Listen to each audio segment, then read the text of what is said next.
on the right. Lineup is set and the roster's tight. Blades laced up and the twigs feeling right. Going bulls deep in the ring tonight. Our house, Bulls Country, rulers of Cahaba Valley. Our house, Bulls Country, rulers of Cahaba Valley. No, this ain't no rodeo. Load up the bullpen, fire up the crowd. Turning bulls loose, make the family proud. About to drop the puck, gonna go bar down. Boys crash the crease and tear up this town. House, Bulls Country, rulers of the Cahaba Valley. House, Bulls Country, rulers of the Cahaba Valley. No, this ain't no rodeo. Tempest flare gloves hit the ice. Kick his ass not once but twice. Down south losing is a sin. Bulls light the lamp and the good gods win. Steel on ice and hearts on fire. Every goal takes us higher and higher. In the valley under the stars so bright, we fight for glory, we fight tonight. Our house, Bulls Country, rulers of Cahaba Valley. Our house, Bulls Country, rulers of Cahaba Valley. No, this ain't no rodeo.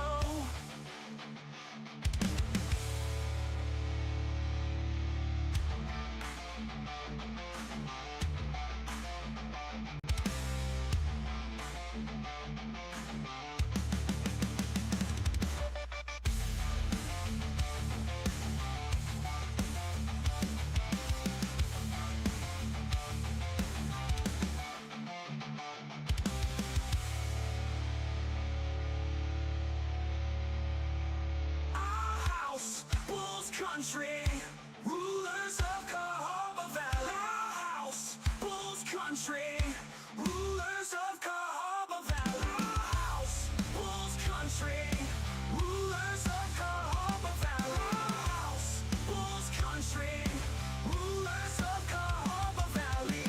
No, this ain't no rodeo.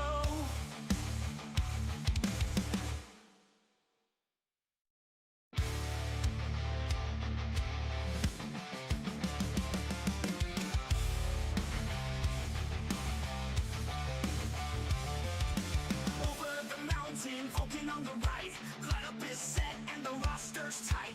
Blades laced up and the twigs feeling right. Going bulls deep in the ring tonight. Our house, Bulls Country, rulers of Cahaba Valley. Our house, Bulls Country, rulers of Cahaba Valley.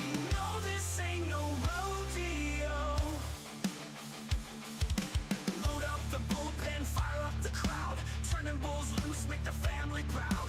About to drop the puck, gonna go bar down. Boys crash the crease and tear up this town. House, Bulls Country, rulers of the Cahaba Valley.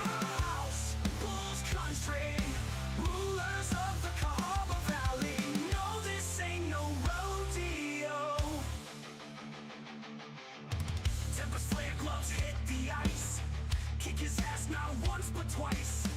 Down south losing is a sin. Bulls light the lamp and the good gods win. Steel on ice and hearts on fire. Every goal takes us higher and higher. In the valley under the stars so bright, we fight for glory, we fight tonight. Our house, Bulls Country, rulers of Cahaba Valley. Our house, Bulls Country, rulers of Cahaba Valley. No, this ain't no rodeo.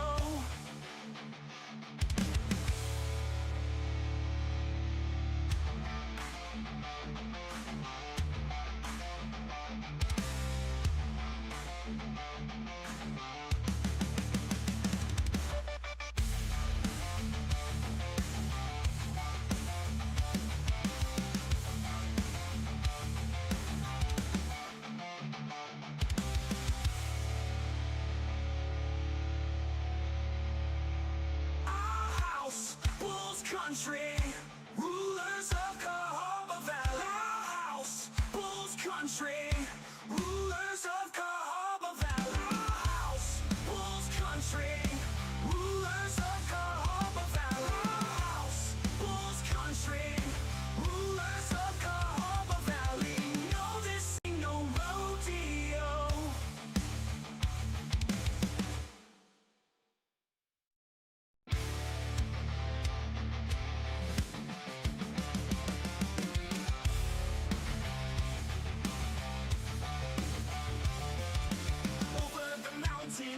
on the right. Lineup is set and the roster's tight. Blades laced up and the twigs feeling right. Going Bulls deep in the ring tonight. Our house, Bulls country, rulers of Cahaba Valley. Our house, Bulls country, rulers of Cahaba Valley. No, this ain't no rodeo. Load up the bullpen, fire up the crowd. Turning Bulls loose, make the family proud. About to drop the puck, gonna go bar down. Boys crash the crease and tear up this town. House, Bulls country, rulers of the Cahaba Valley. House, Bulls country, rulers of the Cahaba Valley. No, this ain't no rodeo. Tempest flare gloves hit the ice. Kick his ass not once but twice. Down south losing is a sin. Bulls light the lamp and the good gods win. Steel on ice and hearts on fire. Every goal takes us higher and higher. In the valley under the stars so bright, we fight for glory, we fight tonight. Our house, Bulls country, rulers of Cahaba Valley. Our house, Bulls country, rulers of Cahaba Valley. No, this ain't no rodeo.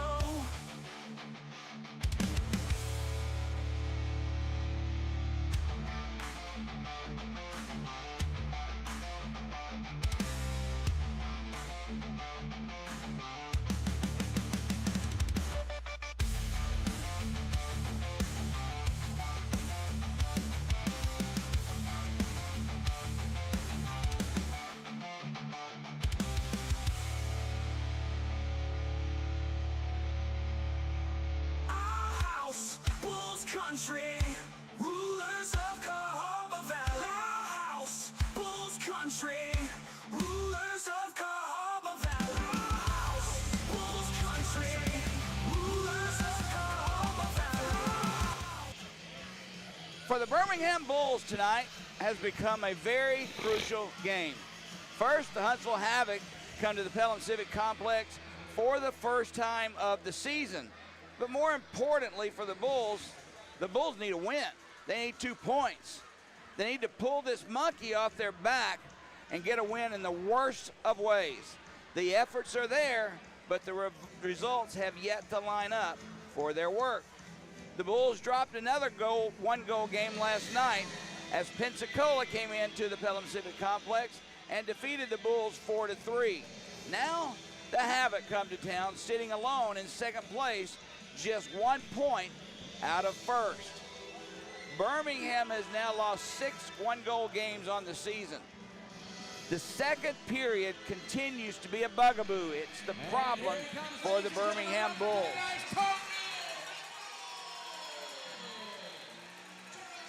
Once again, the Bulls gave up the Bulls once again gave up late second period goals. Pensacola scored 2 goals in the last 2 minutes of the second period last night, and then eventually got the game winner early in the third. 3 unanswered Ice Flyers goals doomed the Birmingham Bulls. Now comes the last home game for the Birmingham Bulls until after Christmas. Huntsville boasts a roster that consists of former ECHL Player of the Year in Josh Kessner. He played collegiately at UAH and decided to come home to play out his career where it all started. Austin Alger, a first-team All-Star last year and Rookie of the Year prior to that, is also back on the roster. Both are atop the scoring sheet for Huntsville and in the top 7 scorers in the league. Throw in the goaltending tandem of Brian Wilson and rookie Bill Gerard, and this team is a very tough team to play against. This will be the 3rd time these 2 teams have met this season. Both have a win each. Both games went into extra time. Birmingham won the last meeting with these 2 teams in overtime, while Huntsville won the first in a shootout.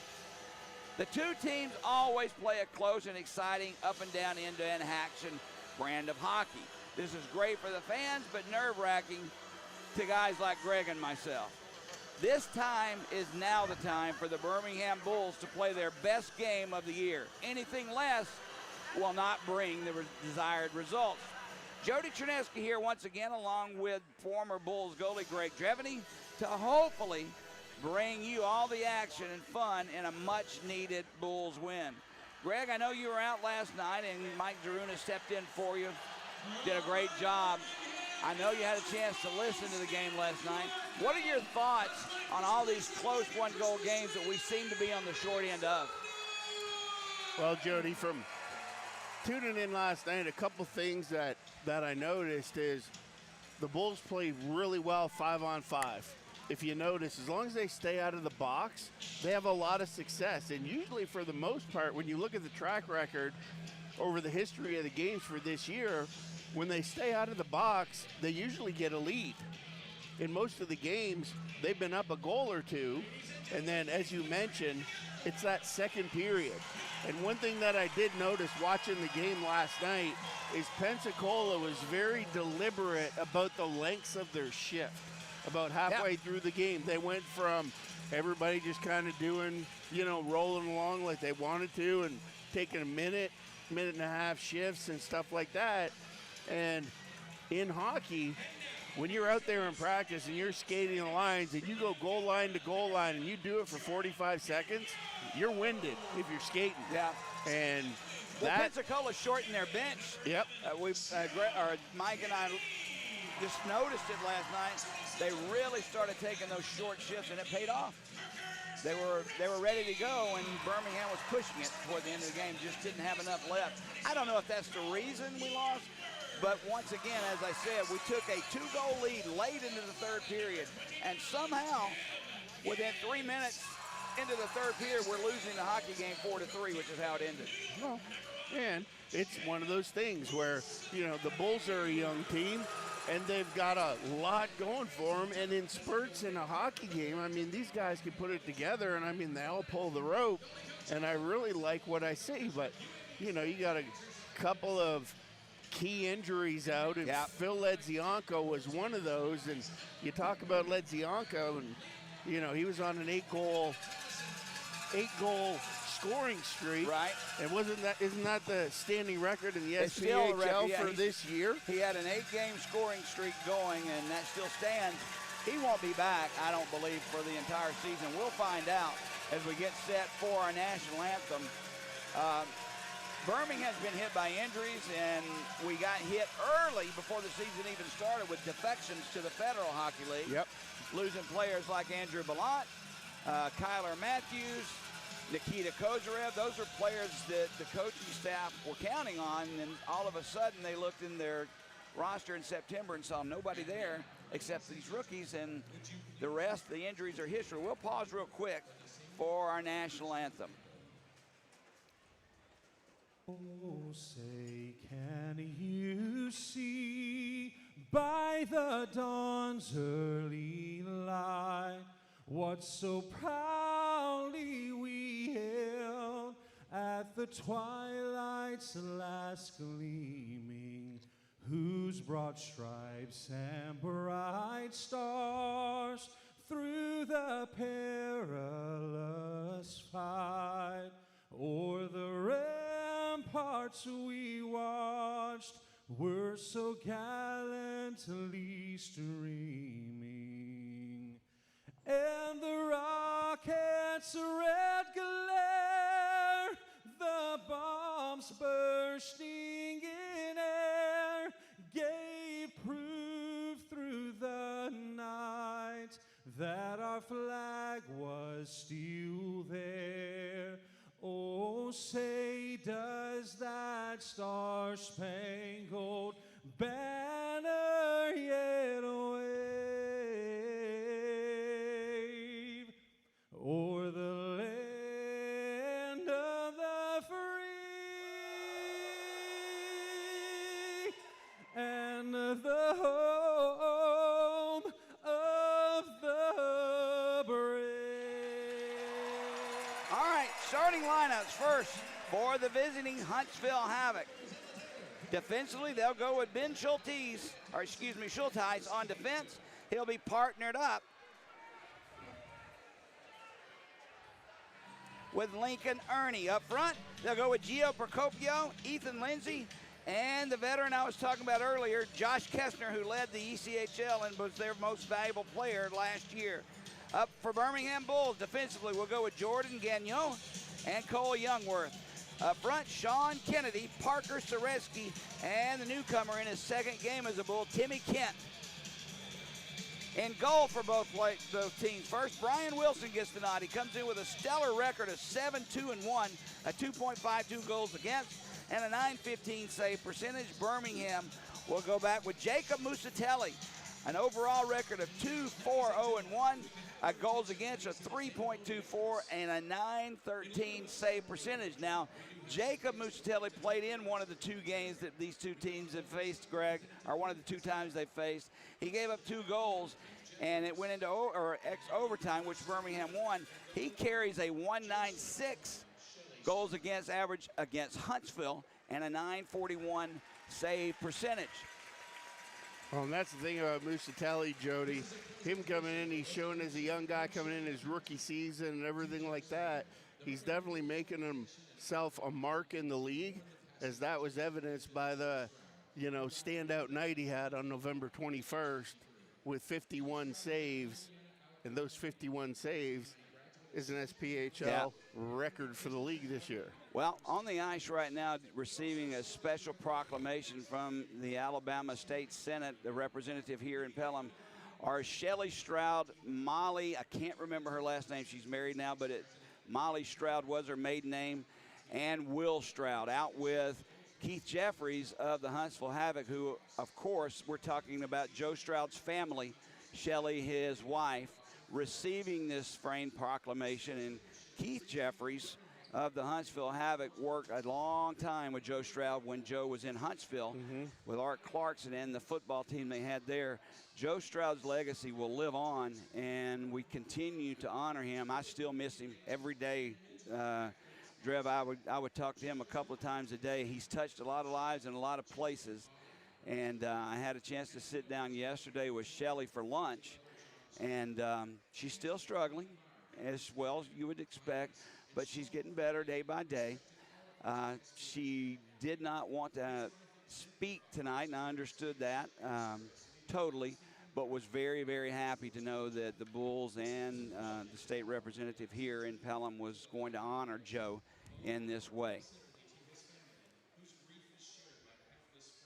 Fans and colleagues throughout the state and the hockey community at large. I just caught the last end of that because I couldn't keep my mouth shut. But, Jody, just to tail back off what you said, it's one of those things where, like, the legacy of the Birmingham Bulls and the history and all that stuff, and we know it because we've been a part of this for 30 years and stuff like that.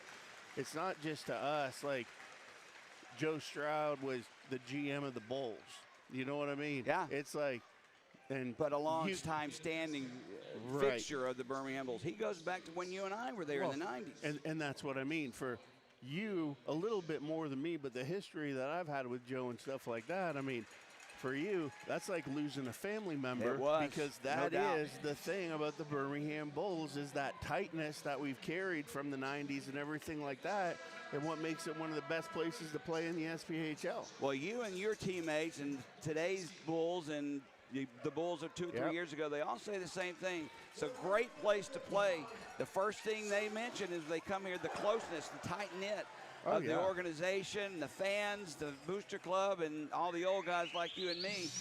It's a great place to be, and they wind up staying here. Oh, a lot of them do, like you. How many of them find the Southern Belle, Jody? And that does it for most players. All right, I'm going to try my best as we're underway to be able to accurately tell you what's going on inside the Birmingham Bulls uniforms, but I will go ahead and tell you it's ugly sweater night.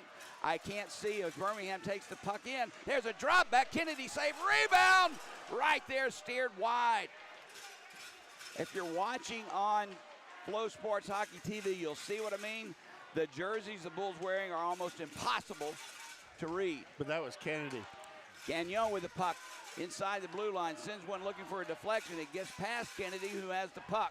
In front, a centering pass right off the skate of Soreski, had it there in the slot, and Huntsville will clear, backhanding one in to the Birmingham zone, and they'll change lines. just underway. First period, no score. Bulls behind their own net, looking for an outlet. Gets it to Kipledzianko along the near boards for Sinclair. He banks one off the boards, trying to hook up with Olenek. It gets down into the Huntsville zone where it's steered around the boards by Procopio. Connor Fries has it. Sets one long side for Reginato. It comes down back to Fries. Face-off circle, shot, save, rebound. Fries had a poke at it, save again, made by Musatelli.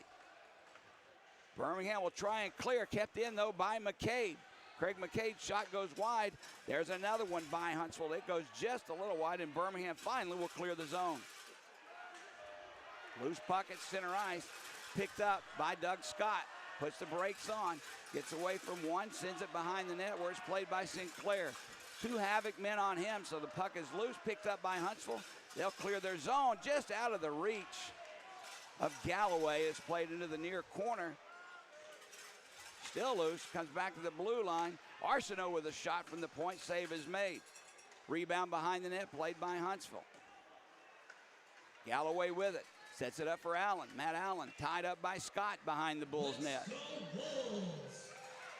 Matt Allen still has it. He'll circle all the way back to the blue line, sends a wrister blocked in front. If we hurry, we have a chance. Far wing side. Played by Birmingham Zimmer. He lost it, didn't get a shot off. A nice defensive play by Huntsville breaks up that chance, and it's played along the near boards, back into center ice. Taken away by Birmingham. There's a shot back just off the mark. It'll come right in on Wilson, steered aside, played around the boards near side. Sherratt has it. His shot goes wide. Back at the point, there's a shot blocker save made by Wilson, and a good one. Timmy Kent, the newcomer, sends it far side for Sadowski. Sherratt with a shot. He's got a bullet of a wrist shot. Wow. And I'm not sure Wilson knew where it was, but it went out of play last night, Greg. Sherratt finally got a chance to unleash that wrist shot right in the slot, and he nailed it. Sherratt, he brings a shot with him to every one of these games. He's tough. Well, that's one of the first things you notice about Sherratt, Jody, and even in practice. You know, you definitely can see those guys that the puck's on their stick and then they just bend the wrist and it's off their stick. And I think that one went off the crossbar and Wilson had no idea where it was. Great shot by Sherratt. Bring it down about a centimeter, Jody, and it's ding ding, and Bulls are up 1. Soretsky on the draw in the Huntsville zone. He's opposite Gio Procopio. It looks like Soretsky's going to get tossed, and in his place will come Kennedy. Kennedy and Procopio. Puck is dropped. Losing that face-off circle, tipped out by Huntsville, and they'll skate away. Now it dumps it into the Bull zone, far corner. Played by Birmingham Sherratt around the far side. Huntsville's Procopio has it. Gio drops it down low. Spun around the boards near side, kept in by Kemp. There's a shot deflected right in front. High stick would have been the call, but since it was touched, play continues on. Behind the net is played by Sadowski.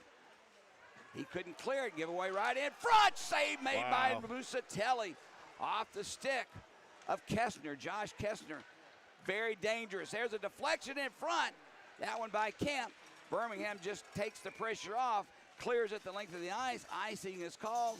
Birmingham's line will have to remain on the ice. They were looking for a line change, Greg, but right there, Josh Kessner showed why he is not only one of the best in this league, but was the best in the East Coast Hockey League. Well, it was. That was unfortunate there. Soretsky just, caught a bad break on the exit there, Jody, and hit his shin pad, bounced off right to Kessner. And I'll tell you, that's one Soretsky might take the Moose out for a steak tomorrow for saving him on that one. Kessner, you can tell he's different just by the one shift we saw him in. Now, off the draw, puck is loose in the Huntsville zone, taken away by the Havoc. A long pass, kept up with Reginato.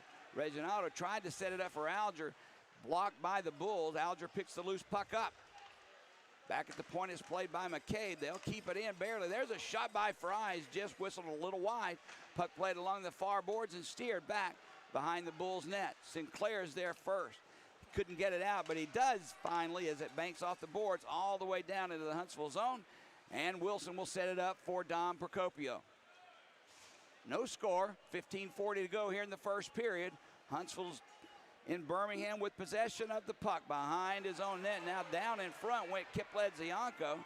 There's a little collision there with Matt Allen. Puck is cleared by Huntsville back into the Bulls zone. Gagnon had it, lost it. He allowed Allen to go and reach, actually just out working for the puck, reached and got it. They'll keep the puck in the Bulls zone.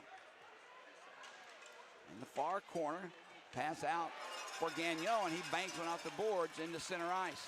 Kept by Kip Ledzianko. He'll bring it in. 2 defenders back. That's blocked by the Huntsville defenders, and they'll take possession of the puck. Lincoln Ernie. He tried to get it in deep. Knocked out by Birmingham. Schulteis clears it back into the Bull zone. Doug Scott has it. His nice little quick return pass back on the Bulls into the Huntsville zone.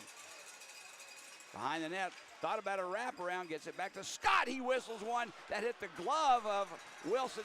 Rebound picked up by Huntsville, and they'll clear into center ice.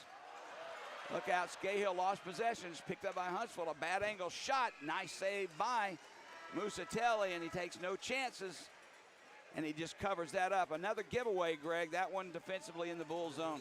Well, it was, Jody, but let's focus on what we saw down here in the offensive zone, and who was it? None other than Matt Wood. Yeah. You know what I mean? That guy's just got blazing speed to the outside. He's got 2 goals and 8 points for 2 goals and 8 assists for 10 points on the season. And he had a pair of assists last night, Jody. Right. And that's what I'm saying. This guy is catching fire here as of late. And, you know, we talked about who are those sparks, who are the guys who are going to come up and try and fill some shoes. And I think Matt Woods has potential to be one of those guys. He's starting to find his own game. He really looked great last night. And as you said, picked up a couple of assists. Yep. Was the Bulls' leading point scorer last night. He's very quick, very agile, good with his stick, good with the puck. I think he's just trying to find that one spot within that line that all 3 of them can click, and that chemistry is there, and he's starting to find his own way. Well, in training camp, coming back, going all the way back to day 1, Jody, they were out there with red shirts on, and it was Matt Wood and the Ledziankos, and I'm telling you, I know, remember that. Yeah. I know that. They look different then. Now, of course, Phil is out, and he's going to be out 4 to 6 months after surgery on his upper arm. Yep. And that's a horrible, horrible place to be in for him. I talked to his brother last night after the game, and he told me that Phil was in tremendous amount of pain, and they had ordered him to stay in the bed except to go to the restroom, of course, and take care of personal hygiene for 3 weeks. He's not able and not allowed to move his arm as the whistle blows.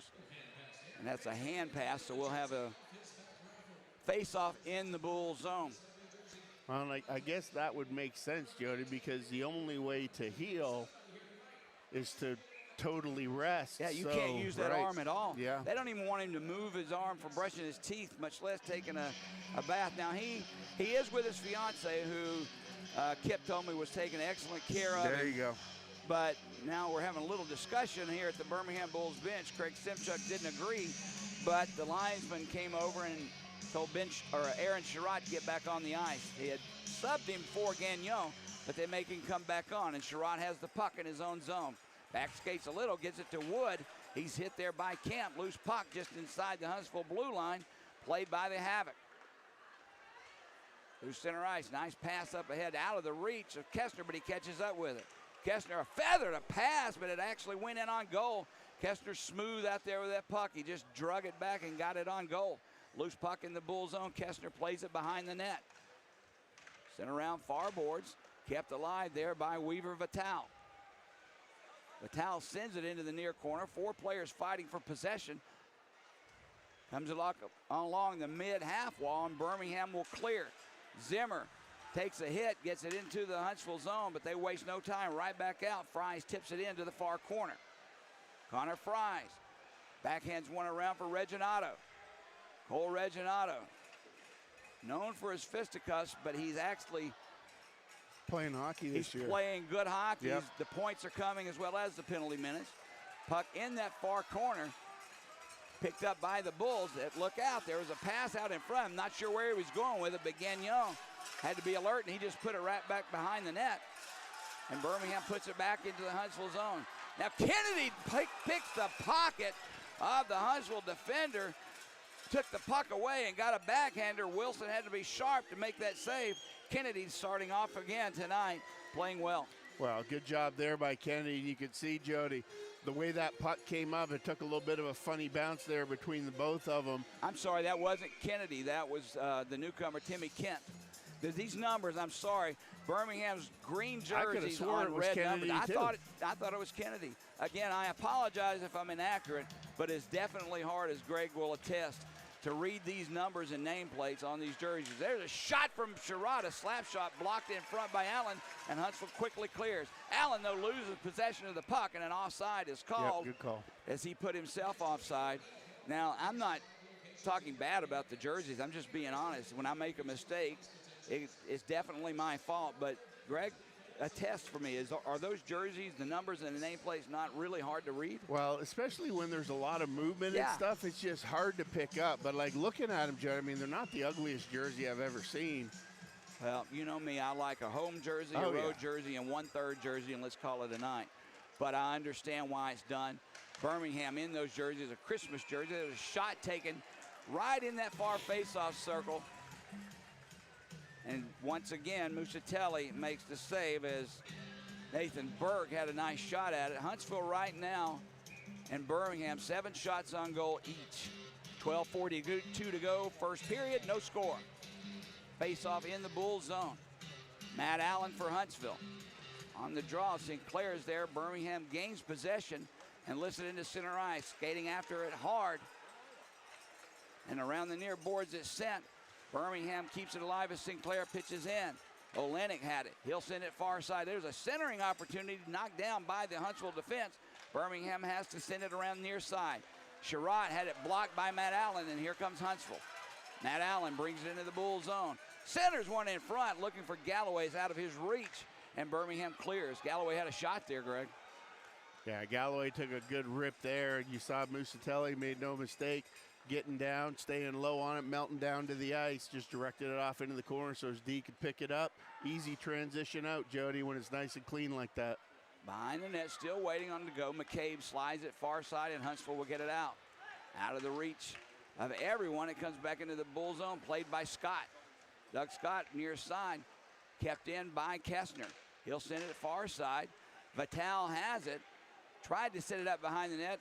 Loose puck found the stick of Huntsville. There's Kemp with a shot. Screened in front with Musatelli, but made the save. And Birmingham will get it out. Now, tell you, for sitting here, Jody, watching that one, you could see that far side of the net, and Musatelli through the screen still found a way to stop it. Kessner behind the Bulls net, curls around the far side, now at the blue line, drops it. And front score as it was deflected. Yep. Right in front from the shot from Schulteis. Huntsville gains the lead at 1-0. 9:45 into the first period, and I believe they may give the goal to Schulteis, thinking it bounced in off, or deflected in off a Bull. We'll wait for the call, but no matter what, Huntsville has a 1-0 lead. Well, that would be his first goal in his career, wouldn't it be, Jody? It would. Schulteis comes into the game tonight with just 1 assist on the season. So if he's credited with the goal, that'll be his first. Face off at center ice, Connor Fries along with Soretsky. Fries is tossed. The replacement comes in, that's Alger. Birmingham gains possession, still waiting on the call of the goal for all our fans in Huntsville that are listening. Played by the Havoc, here's the call. Ben Schulteis. 62, Josh Kessner. Goal scored at 8:45 of the first period. Number 8:45, Schulteis from Kessner. And Huntsville has the lead at 1-0. Puck in the Huntsville zone, Bulls have it. Slides around the boards, played back to where the shot came from, and a nice tip pass intercepted by Birmingham. Now Soretsky has it. He'll get it back at the point. Now Gagnon, near side, takes a shot. Stopped by Wilson, an easy save made with his glove as he saw the puck coming in the whole way. No traffic in front, so that one wasn't difficult for Brian Wilson. But you can see the difference, Jody. You can see how Huntsville changed up their stuff of how they were attacking the offensive zone and what they were doing with Musatelli down there. And over the last couple minutes, they've definitely been more intentional about getting bodies in front and trying to take away his eyes. And then down here at Wilson, Bulls are getting good shots away, but without guys in front, goalies in this league are good, and they're going to make the saves. Every goalie in this league is a Division I college goalie. Yep. or played in the major juniors in Canada, every goalie is good in this league now. That's one of the main changes we've seen since you and I have been doing it. Birmingham's Olenek brings the puck in. He takes a shot. Nice pad save made by Wilson. Puck behind the net. Penalty coming up on Huntsville as Kip Ledzianko was taken down on the play. No argument from Huntsville. Although Procopio, Don Procopio that is, far side, he's trying to plead his case. I don't know why he would be, because it's kind of clear to everybody he did it, but it's okay, he can argue. I wouldn't blame him, I'd do it too. Hey, that's why they say, Jody, the smallest courtroom, or maybe it's the biggest courtroom, because depending on which courtroom you're in, but from the corner to the penalty box trying to plead his case, but nonetheless, he's going to go to the box for 2. Birmingham has the top power play unit in the SPHL. 12 goals on 47 advantages, 25% success rate, 26 really, but they have given up 2 shorthanded goals. Off the draw in the Huntsville zone, Bulls on the first power play of the night for either team. Reginato had the puck taken away, tried to clear. Birmingham keeps it alive. Far half wall. Back at the point now, it's played. Kip has it, far side. Ledzianko comes in, save made by Wilson. Loose puck to his left, picked up by Matt Wood. Back behind the net for Ledzianko, and he knocked the puck out of the air to pass it back to Birmingham's Wood. Cross-ice pass, tried to hook up for Sinclair. A nice defensive play by Fries. He just tipped it down the ice, and a fresh set of penalty killers comes back for Huntsville. 9:34 to go, first period. A minute 18 to go in the power play. Birmingham through center ice. Will bring the puck in, far side. Camp causes the turnover there. McCabe has it. He lost it and is picked up by Olenek. Into the near corner. Now it's played behind the net. Knocked down by McCabe. Loose. Birmingham and Procopio fighting for it. It comes to Austin Alger. He lost it. Sinclair got in the way, but look out. Here comes Austin Alger. 3-on-2 shorthanded for McCabe. His shot deflected by the Bulls into the netting. Out of play. So with 49 seconds remaining on this Bulls power play, 9:03 to go first period. Face-off will come up in the Birmingham zone. Now, penalty killing-wise, Birmingham had been on fire as of late.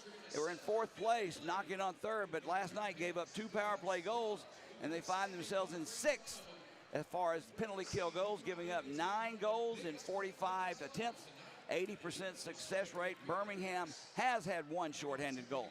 Well, and for Z, who's listening at home tonight, Jody, on Flow Hockey, I'll just tell him thanks for that, because he was the one who was pimping out the stat last night about the Bulls having 85% penalty kill rate and blah, blah, blah, and then, you know what I mean? Yep. It's like you don't say the S word to a goalie ever. On the ice right now, you hear the crowd. And little promotion on the media stoppage of the play where they shoot the puck from outside the blue line, and 2 of the participants just had a engagement, I guess you want to call that. I guess she said yes, so she's giving him a kiss. I have seen that happen before, though, where the guy gets down on his knees at a sporting event, baseball, football, hockey, and the girl just turn and walk away because she's embarrassed and didn't want to say yes. You never know. No, that's the last place I'd want to ask the girl to marry me, is in front of everybody. Right. So here's a little interesting tidbit, Jody, on because you mentioned Kessler got an assist on that last goal. Right. And so Kessler, that would be 7 goals and 8 assists for him for 15 points. That's second in scoring for Huntsville this year. And the kid is from Huntsville, Alabama. Yeah, exactly. So you talk about hockey in the South. I don't know if we've ever been able to say that in the past, for somebody to be that high in the scoring and actually be. Well, Huntsville themselves are loaded with hockey players from the South. 5 players from the deep South on the Huntsville roster, and 1 from Oklahoma.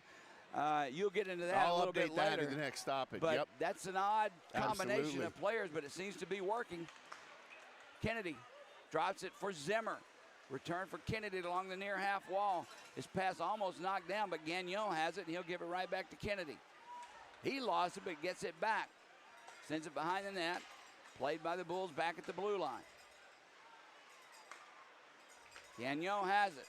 Sends one in front, looking for a deflection. Birmingham just could not get there in time. There was traffic, though, this time with Soretsky floating around, but Wilson made the save and absorbed the puck before it actually became a rebound. And I will give props to Soretsky there, Jody, because that's what it's going to take. You've got to be that guy. There's got to be one guy in front of the goalie at all times on forward. Soretsky paid the price there, got a good shot from the point, and Wilson had to make a big save, but it wasn't clean. He juggled it a little bit, but that's what the Bulls need. Face off to his left, 17 seconds of power play time remaining for Birmingham. 8:31 to go in the first period. Still struggling to drop that puck as the linesman. He'll try it again. Just drop it down and let him go.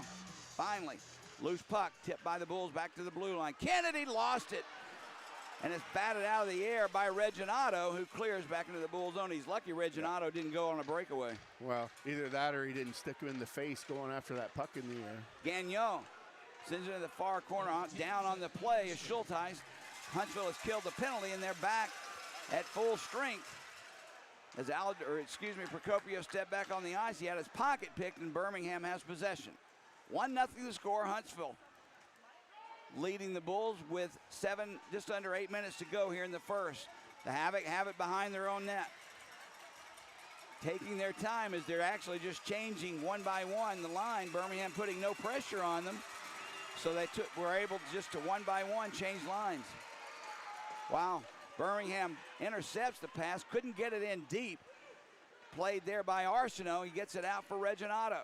Reginato, played by Doug Scott, cuts behind the Bulls' net. He's lined up and nailed. Didn't get all of him, but a nice check there by the Bulls. Reginato tries to center one for Fries. That was Scahill who lined up Reginato. Took me a little while to get to whose number that was. Either way, Birmingham has the puck. They'll skate through center ice. Scott, the defenseman, bring it in. He takes a shot, gloved by Brian Wilson. And instead of just dropping it, afraid there might be a turnover, he just holds on to it, and we'll have a face-off to his left. Well, and that's when there, Jody, getting back to that Reginato with the puck jumping up and all that action right there and what could have happened. But with Reginato's background, and you know, he's a tough customer, and you know how I feel about those kind of players. I love them. But Reginato, imagine being that guy that accidentally just swatted him in the chin with your stick, and you know what I mean? Not cutting him or anything, but just to do that and have to look at him and be like, uh-oh, I'm going to get down here in a minute. Face-off controlled by no one as it's tied up along the far half wall. Now Sinclair battling along with Gallagher to find, or Galloway that is, to get possession. It comes free, bounces in front of the Huntsville bench. Sherrod couldn't get it. It's played back into the Bull zone. Olenek, long cross-ice pass, couldn't connect, but he gets up with it. Score! Wow. The pass originally was meant for Sinclair. It got past him. Sinclair just outworked and out-hustled the Huntsville defense, got behind them, and lifted the puck up on Brian Wilson and Birmingham. An even strength goal ties it up as the Teddy Bears are flying onto the ice. The charity working to bring a teddy bear, and when the Bulls score, they donate these bears to children in need or parents in need, if you will. A lot of teddy bears on the ice right now, but more importantly, at least for the moment, Birmingham has tied this hockey game. Absolutely, and you can see Musatelli down there. Jody, look at that. That teddy bear is as big as he is. I wonder how many bears are on the ice, but that is a giant teddy bear, yeah. It might be as big as both of them. It looks like one of those teddy bears you win at the state fairs that nobody can ever win because it's just too difficult to. Greg's not kidding. If you stood that teddy bear up, it would be taller than Musatelli, and he's a big man himself, 6'4". Absolutely, so hey. Their two men are having to skate the bear off the ice. Perfect. Somebody will be happy with that one this Christmas, Jody, pulling that, or I don't know. That might be the Christmas tree for somebody. Well, Sinclair's will be credited with a goal, his third of the season. I talked to him before the game. Tonight's game meant a lot to him. I asked him or told him that, you know, maybe you need just to make a difference tonight. You are a returning player. These younger guys need a little guidance. And he said, I'm coming to play hockey tonight. So he at least got us the first goal of the game. Let's see what happens afterwards. Well, he did, Jody, and that's where what the Bulls have, and you always talk about like strength-based systems, right? And focusing on, what everybody does well, and how do you accentuate that to bring out the best in everybody. And instead of going with a direct pass on Sinclair in front of him where the D steps up and clips him off at the blue line, you know what? They know he's got a full head of steam. They throw it in. They bank it off the old pool days, 8-ball corner pocket, one bank in the side. And they bank it off the back wall, throws it in. So Sinclair skating forward is going to beat 95% of the D in this league skating backwards, and that was evidence there. But it looked to me like it was, I won't say a mistake or a bad pass, but it was off the mark for Sinclair, and he just made the most of it by going and getting the puck and being able to lift it over Wilson. Well, so Jody, with Sinclair having a mini breakaway there, and I know you and I have had discussions in the past. God, yes. But when you talk about those 16 games that went out in shootout so far, and how many guys come down with this 88 shots, 88 shots on the breakaways shootout. on the shootout with a success rate of 21.2%, and none of them do what St. Clair just did. Exactly. How long have I been saying that? That's what I'm saying. That is what they should do on the shootout. When you're on the shootout, it should be treated as if you're on a breakaway midway through the second or third period, 100%. first period. I don't know why in shootouts they go side to side, slow, methodical skating, waiting for the goalie to make a move. All the goalie's got to do is sit there and force them to make the save. By the time the shooter gets anywhere to the part where he can't shoot, they're already 2 foot in front of him, and it's an easy save for the goalie. I've always said, take that puck at center ice, skate as hard as you can, and do what Gretzky used to do. I think he knew a little bit about hockey, and he fired the puck. The goalies are big, Jody. Sure. Now, you know what I mean? Like, look at Wilson down there. Look at Musatelli down in the other end. If you come in slow, you got a big body to work with.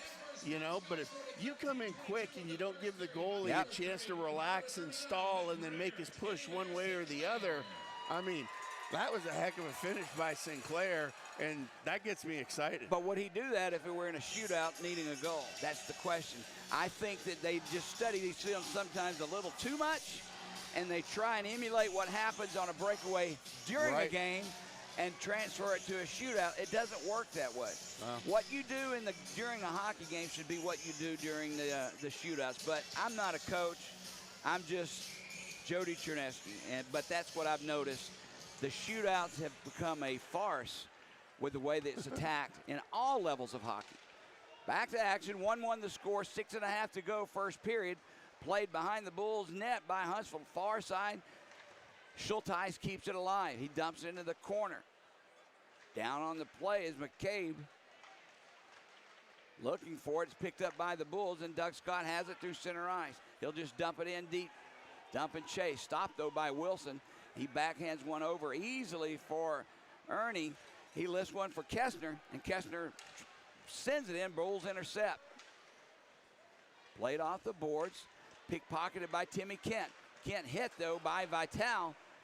Birmingham finds possession. Gave it away to the wrong man, Josh Kessner. Kessner lined up on the far side. Nice play by Scahill to separate Kessner from the puck. Loose behind the net. Look out. Bad hop off the boards. Luckily for Birmingham, someone was there, and we'll take it through center ice. It's tipped in by Zimmer. He gets past Kemp. Zimmer backhands one to nobody near side. An easy pickup by Connor Fry.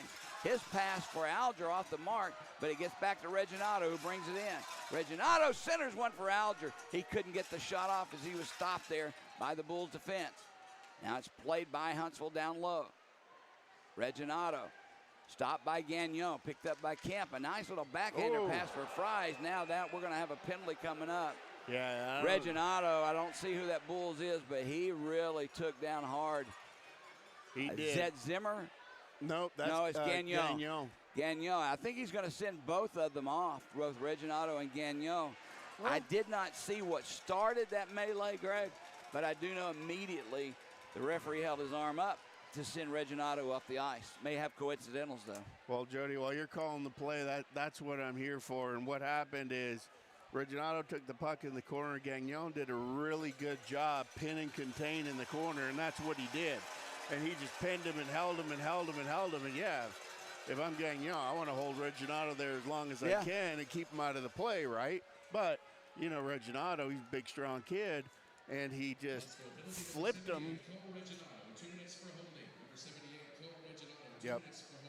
Holding on Reginato, and Gagnon gets 2 minutes for holding as well. And if you saw it happen, I saw the aftermath of it, I would say 2 minutes each for roughing. That's how sometimes you can miss things. Well, what kept Gagnon down on the ice for a second is when Reginato flipped him, you know, off of the initial hold when they kind of both in midair came down on him, but his stick was like across his back and then his weight on the stick, and you know, he'll be all right. Reginato has led Huntsville in penalty minutes the last 2 years, but this year he's turned those penalty minutes too into actual scoring, as Reginato has 3 goals, 9 assists on the year, and has a nice +4 rating as well. So he's playing a different kind of hockey this season. Off and going is Huntsville. That's Schulteis, drops it back, gloved by Musatelli, and he'll hold on. I guess what I'm trying to say is I'm impressed with the way Cole Reginato has been able to turn a one-dimensional game of his toughness,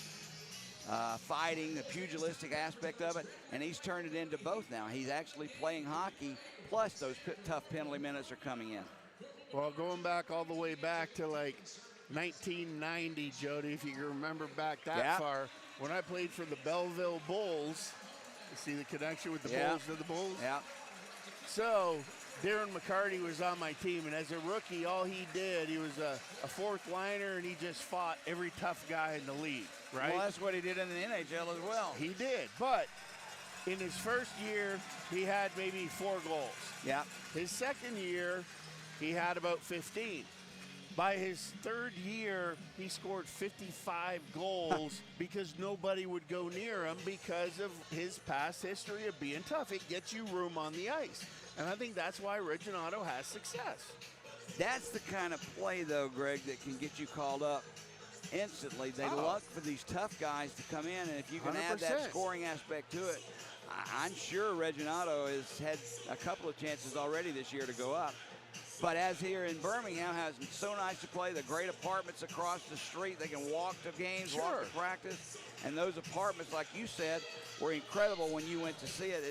They're upper-end, high-end apartments that the Bulls live in. Oh, yeah. It's one of those things, Jody, where I look at where the Bulls live now, and I think back to where we stayed in the 90s. Yeah, out there on 280. I was the one who set that up, and I thought they were good. There's a shot right off the draw, stopped by Musatelli. Rebound goes far boards, played there in the corner. Birmingham will try and get it out. That's Timmy Kent, talked away from him. Then front, there's a shot taken. It goes through the crease, looking to hook up with McCabe. It gets past everyone, and back comes Kennedy into the Huntsville zone. Puts the brakes on, slides one over far side, lifted, blocked down by McCabe, and just that quickly, Huntsville's back and clears the zone. 4:22 to go, first period. 1:10 remaining on the coincidental minors to Reginato and Gagnon. Huntsville's Connor Fries tips it ahead to Alger. Nice play by Sadowski. Blocks him from the puck, and it's played behind the net by Doug Scott. 4-on-4 hockey for another 50 seconds as it's behind the Bulls' net. Birmingham gets possession. Banks one off the boards for Doug Scott. Calling his name a lot tonight. He's got a lot of ice time. Birmingham tried to get it in deep to this near corner. It's intercepted by Procopio. He'll drop it back for Schulteis, the goal scorer for Huntsville, Ben Schulteis. Connects at center ice for Alger. Alger will come off for a replacement. Don Procopio sends it into the Bull zone, picked up by Sherratt. Sherratt plays it off the boards, almost gave it up. Puck somehow comes back to Sherratt. Penalty coming up on Huntsville as Kip Ledzianko was taken down. Sherratt behind his own net. Be careful you don't put it in your own net, please. Sherratt has it, and Aaron skates away through center ice. Bulls net is empty in favor of the extra attacker. Played off the stick. Now it's loose.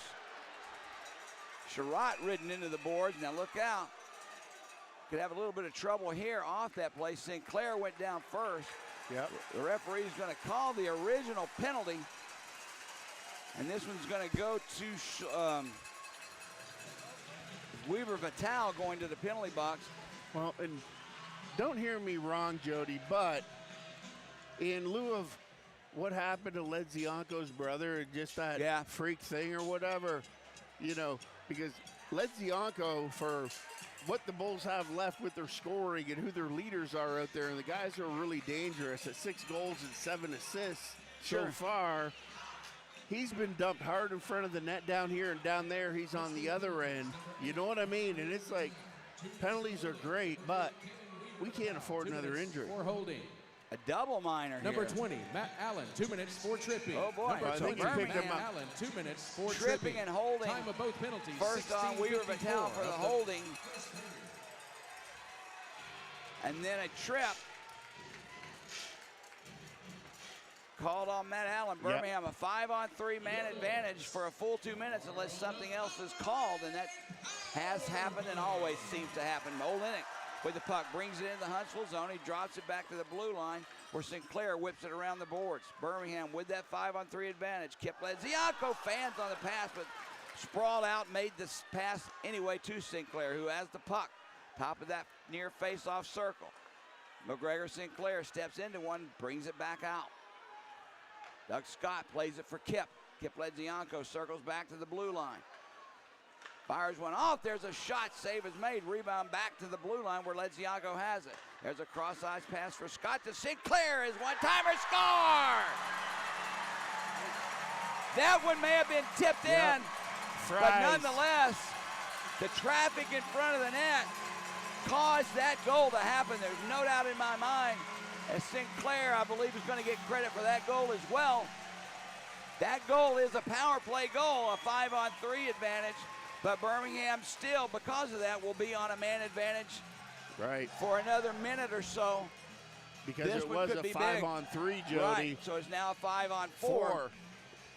Brian Wilson, a very good goaltender. History in this league as being one of the toughest goalies to get pucks by. 100%. As Sinclair's got his second, that's big. We'll get the call in just a moment. That was a great look by Ken on the far side to look him off and bump it right back to Sinclair for that 1-T, Jody. A minute 10 to go on the second power play for the Bulls. 5-on-4 as they'll retreat in their own zone. Back behind the net, we'll get going as Gagnon has it. He gains at center ice stripe, sends it up far side. Soretsky goes down, played by Schultheis. Birmingham takes it away. Back at the blue lines, play for Gagnon. He'll send it into the near corner for Kennedy. There's a pass in front. Save is made by Wilson off the stick of Zimmer. Now a little pushing and subbing. Soretsky along with Schultheis, they'll skate away from each other. That's a nice opportunity by Birmingham. Zimmer was basically yelling at himself, talking to himself about not getting that one in. But either way, 41 seconds to go here in this power play for Birmingham and a 2-1 lead for the Bulls. See, with Kent and Ledzianko, Jody, Kent was just traded for Murphy not too long ago, came in with 5 goals, 8 assists for 13 points. But you could see if that Ledzianko assist sticks there, that would make him the leading scorer with 14 points. Yeah. Now, none of them have come as a Bull, but if the first one does, you're right. That's what will happen. Now, off the draw, Birmingham plays it far side. Reginato takes the hit. Birmingham gets the puck possession inside the Huntsville blue line. Kennedy has it. Cross-ice pass. Save made stick side. That rebound was right there in an open net, but Birmingham shot it wide. Played in the near corner. Now it's back to Kennedy. Kennedy down low, knocked away nicely by Huntsville, and Don Procopio will pick it up and clear it down the ice. That'll just about do it for this power play as we're down to another 5 seconds of it. Birmingham has possession behind their own net. A minute 10 to go here in the first period. That'll do it. We're back at full and even strength by both teams as the Bulls bring the puck in just past Kip Ledzianko. He avoids the hit, but he had to put the brakes on. McCabe had him lined up. There was a shot or a pass that was lined up out of his net. Wilson clears it. Kessner will bring it back into the Bull zone.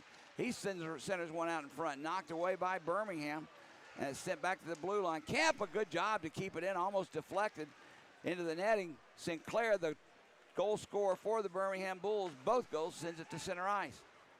Knocked back in by Ethan Lindsay.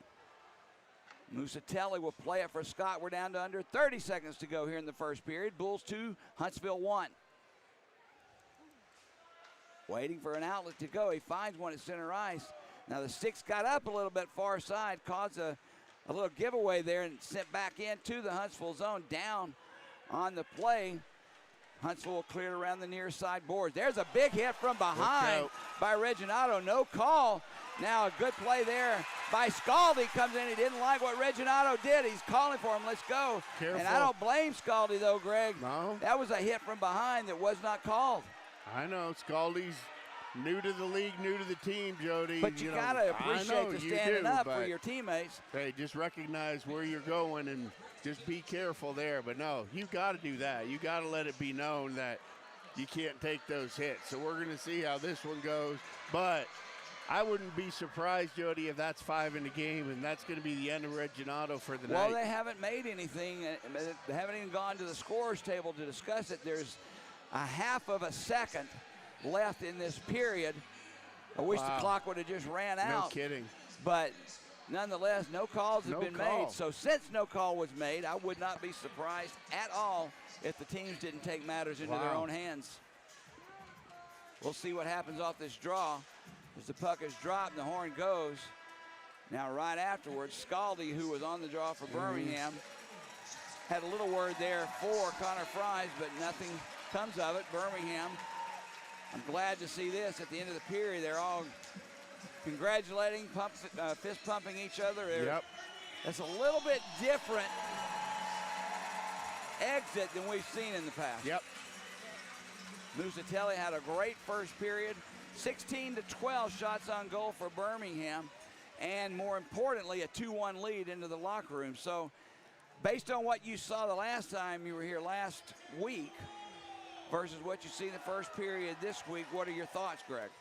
Well, the Bulls are doing what the Bulls need to do, and like we said before, focus on your strength, and your strength is moving your feet. You've got speed to burn.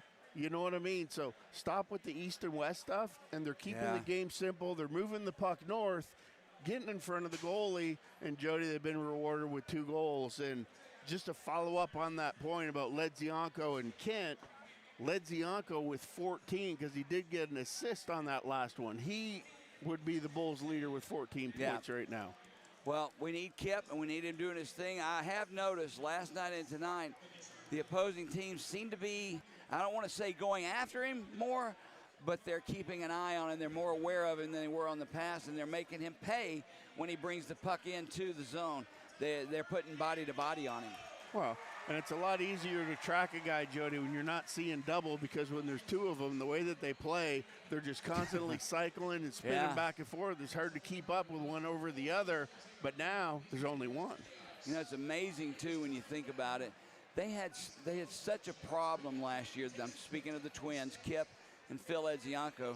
They went a good dozen games without even being noticed on the ice. And then one night, I don't remember if it was a weeknight or a weekend, it doesn't matter, but Knoxville was the opponent. Joe Stroud went into the locker room and kind of said his piece, wanted some goals being scored. But the whole time he was looking at both the Twins, knowing how talented they were, but yet no results as of yet. That night, both Twins had 2 goals, and one had 2 assists, the other had 3. So he had a 5.9 out of one of them and a 4.9 out of the other, and the rest is history, as so they say. They begin to produce from there on, and they haven't stopped yet. Kip now, without his brother, it's going to be a little different. He's been his line mate since they were 4 or 5 years old. Now he's got to go through this whole season without his brother on his line. Kip's still a force to be reckoned with, though. Oh, yeah, definitely. And, you know, you got a Ledzianko up front, Jody, and on the backside, especially, and you called his name a lot that period, was Doug Scott. Yeah. And Scott's another one when you pull up the stats and look around the league. It's like Scott has quietly, he's in a tie for the defense for power play goals. Yeah. And I don't know how I feel about that either. You've got to have the production on the special teams, whether it be penalty kill or power play. But there's always been a discussion as to how valuable, when you look at the scoring standings, if you see a guy that's in first, second, or third place and scoring, you look at how many points they got on the power play, and you have to kind of scale it. Yeah, let's dial things back. How do you feel about that? Well, More weights given. yeah, I mean, it's one of those things, but what that tells me, Jody, with Scott, you know, it's 4. That's the number. 4 power play goals that, you know, he's in a tie right now with Sam Rhodes. And Sam Rhodes is one of the biggest. He produces more points than almost anyone. Right. I mean, he's leading Pensacola in scoring. But for Doug Scott, it's a good example. Doug Scott, you said, had 4 power play goals, right? Yep. That's how many goals he's got on the season, 4. Yes. So are those goals skewed because they were done? They were scored with a man advantage or not? Well, I think that I'll answer your question. We'll get back to it in a sec, but to focus on those 4 goals, especially on the power play, the guy that never gets an assist, Jody, is usually the one that's standing in front of the goalie where the goalie can't see the puck on those shots from the point. You know what I mean? Yeah. And that's my point versus a 5-on-5 goal that you have to do something. Usually there's something else going on when, you know, low to high, D to D for the one-timer. Yeah. But without a guy in front, those shots don't go in. So testament to the Bulls on their power play. They're doing a good job with the points, racking up the goals because the guys are in front of the goalies. But back to your thing, there's something else that you have to look at regardless of how many points that a guy has on the front side of the score sheet. You want to keep going down past the penalty minutes, and there's another interesting column there that's called plus minus. Yep. Right? Yep. And if you have 35 goals, no assists, but you're minus 42 on the year. Yeah, what good is that? What good are those right. goals? It's, you know, for the team productivity, you're not helping us. Yeah. You The know? thing about plus minus, and I love the plus minus rating. I'm kind of a geek when it comes to some of these numbers. I'm not a big proponent of analytics. I just like to see if there's any stories to be told Sure. with these numbers, and sometimes you can find trends. When you look at that plus-minus rating, though, Greg, you have to consider this. If a goal is scored by the other team, and I happen to be on the bench and a line change is going on, the second I step on the ice, I get a minus if that goal is scored. Yep. Having nothing to do with giving up that goal, but yet because I actually stepped on the ice, now it all of a sudden becomes my responsibility. So kind of plus minus is the same way. You look at the goal scorers and who got the assist. Yes, their plus minus is very important, but again, that's a gray area that I'm not sure where to draw the line on. Well, and here's an interesting stat that you don't see happen too often, Jody, but I think it was the first game against Pensacola that was here back to start off that season that they just wrapped up last night.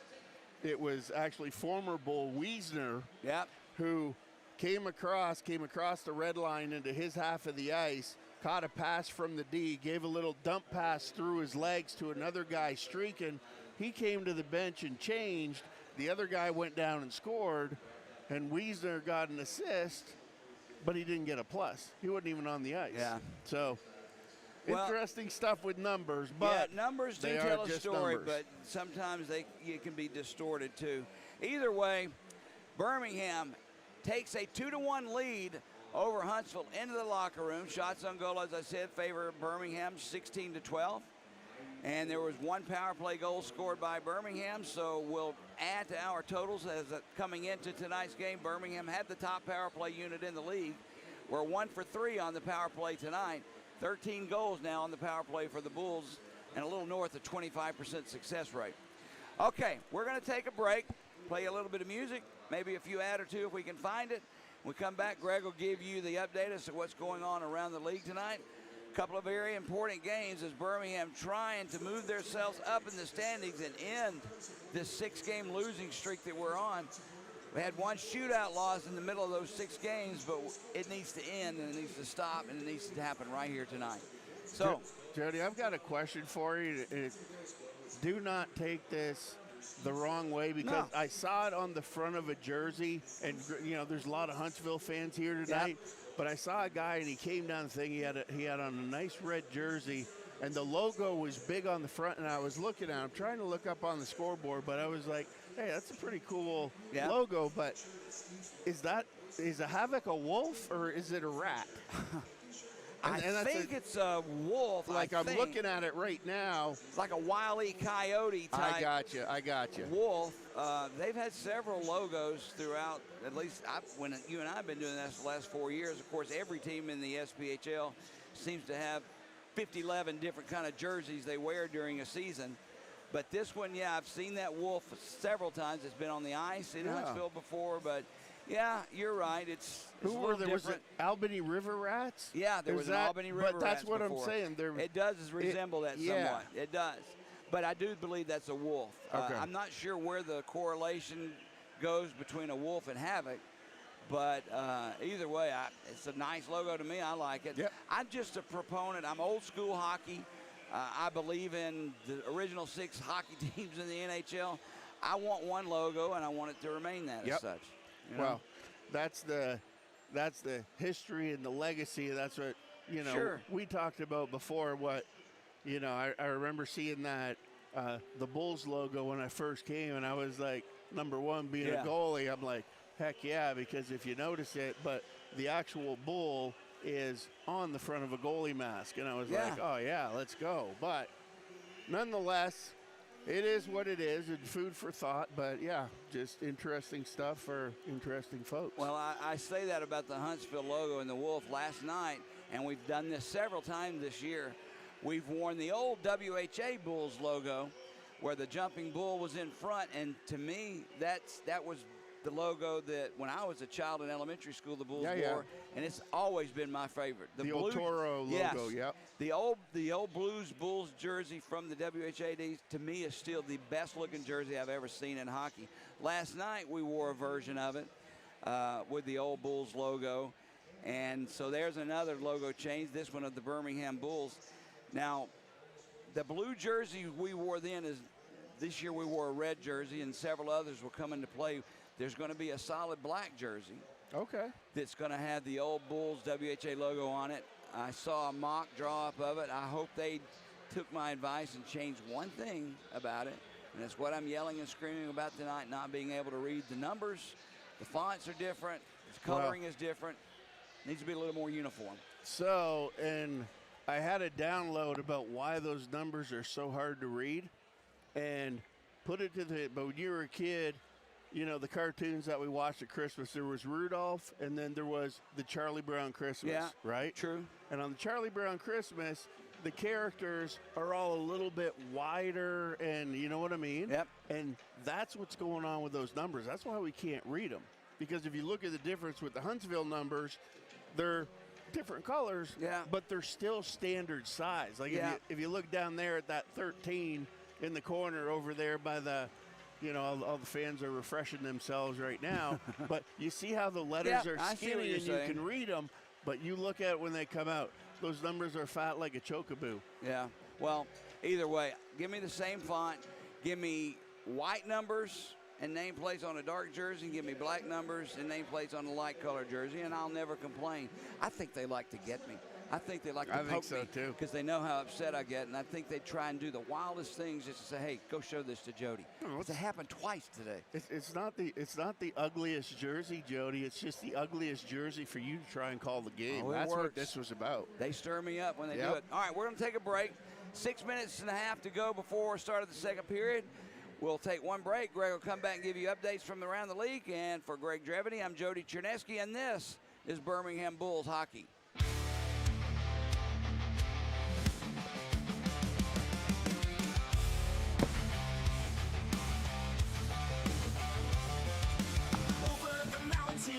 On the right, lineup is set and the roster's tight.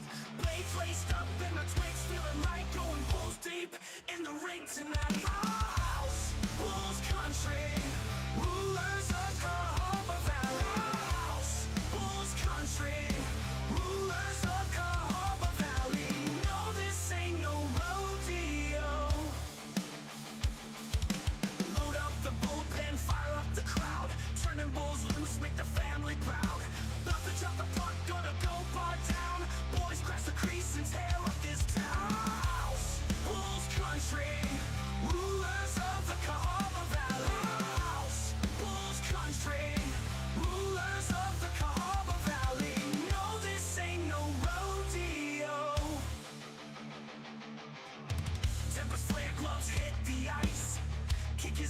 not once but twice. Down south losing is a sin. Bulls light the lamp and the good gods win. Steel on ice and hearts on fire. Every goal takes us higher and higher. In the valley under the stars so bright, we fight for glory, we fight tonight. Our house, Bulls country, rulers of Cahaba Valley. Our house, Bulls country, rulers of Cahaba Valley. No, this ain't no rodeo.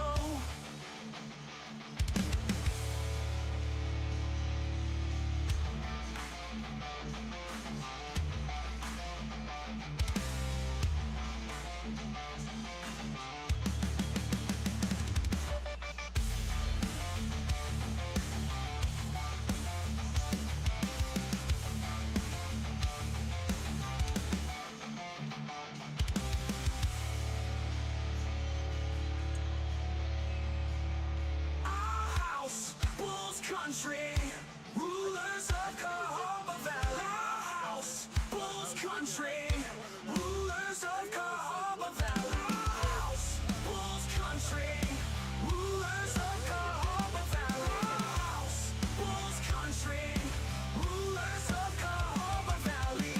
No, this ain't no rodeo.